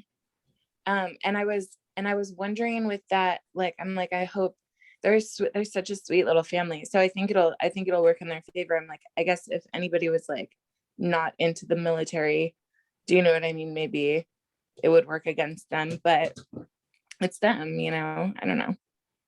I would do it. And just know too, that not every agent is going to pass those letters on. Okay. Personally, I do. I pass them on, and unless the seller instructs me not to. I pass the letters on, and then when I respond to their offer, I include it and I drop a set of initials on it so that the buyer knows that it was presented to them. Okay. It's like validation. What was that report again called that shows the different loan types in your area? You'll have to make it. There isn't one. Okay, but so you can set up a search in the MLS. You can say, okay, I want to see all homes sold in Eugene between April 1st and April 30th. And then you can sort them by loan type and just count them. Okay. Or export them and do data conversion.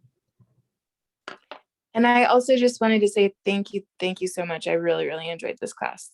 And I really enjoy your teaching style. So thank you. Like I said, call me anytime, because there's nothing worse than dealing with uneducated agents. It's not your fault. And you don't know what you don't know. Yeah. I appreciate that. Holly, thank you. This has really been a very helpful class. Good. Thank you. Can somebody bring me a water now?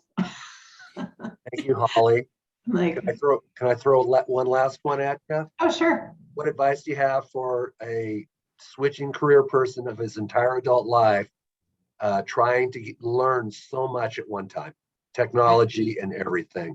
Join a team. Yeah, I'm on a team. Oh, are you? Okay, Yeah, good. Yeah. Join a team, join a good team that can fast track you, because I think that's one thing that we do more than anything is we put you in front of so many scenarios that you are drinking water out of a fire hose. When you are a one-off agent, you might get the opportunity to experience 5 or 6 deals a year for that first year. If you're on a team, you're probably going to do 20. Okay. And every team has different contracts and commitment levels, but you're going to learn a heck of a lot more being immersed in it and around it than you are being isolated in a home office, trying to learn this stuff. Okay. So here, every time I have something new pop up, which is like at least once a week, we'll have a conversation about it in my office. Like, hey, guess what just happened? Or sometimes it's amazing. I'll see some stuff in a contract as a listing agent. I'll be like, oh, wow, that was good. I need to save that. And I'll make a note of it and save a phrase or something that someone did to make their offer better that I thought was really good. And we share that because on a team, it's a team effort. And we're all here to help each other. And, you know, it's for the good of the group. And everybody here benefits versus just being an agent trying to get a paycheck. On teams, do they usually require like a year commitment? How does that work? Every team is different. I typically want a year's commitment just because I'm going to spend so much time on someone. But honestly, I've let people go in much less than that. If they don't fit in or if they don't put forth the effort, you learn, like anybody can interview like really well. I can fake my way through anything. And sometimes they get in here and they don't want to do the work, and that's okay. But my team works. We work hard. Yeah. And there's no princesses. Like I always tell people, like, don't expect to come into real estate and be golf and happy hour and home by 5. Like I was at the office till after 10 o'clock last night with people. Well, the people left at like 9:45. And then I stayed and wrote another offer. And then I went home and worked a little more. So you get what you put into it, and be prepared to spend money. It's a pay to play sport. And those that don't probably will survive. Right now is just a really, really difficult time for a buyer's agent to get going. And again, I would say you're just either get a mentor, get on a team, do something to create opportunity for yourself. Because if you're competing with the top agents in your area for deals, you're not going to win unless you have somebody in your corner helping you. It's hard. And I've tried, I had a coach last summer. It didn't last very long, 2 months. 2 months, I was disappointed and quit. Actually, I think she might have quit. She just didn't call me on the last one. She flaked on me, so that was it. Like, okay, all right, next. So everything I have accomplished was solo, like pretty self-taught, school of hard knocks. And now I have the opportunity to share, you know, all the crazy stuff I've learned. And, you know, having the team has exposed me a lot more too, because there might be, I've had as many as 10 buyer's agents when we were super busy. That was like herding cats. I don't want to do that again. But I tell you, you get exposed to a lot more deals. I might be writing 6-7 offers a day with that many people. But you never know.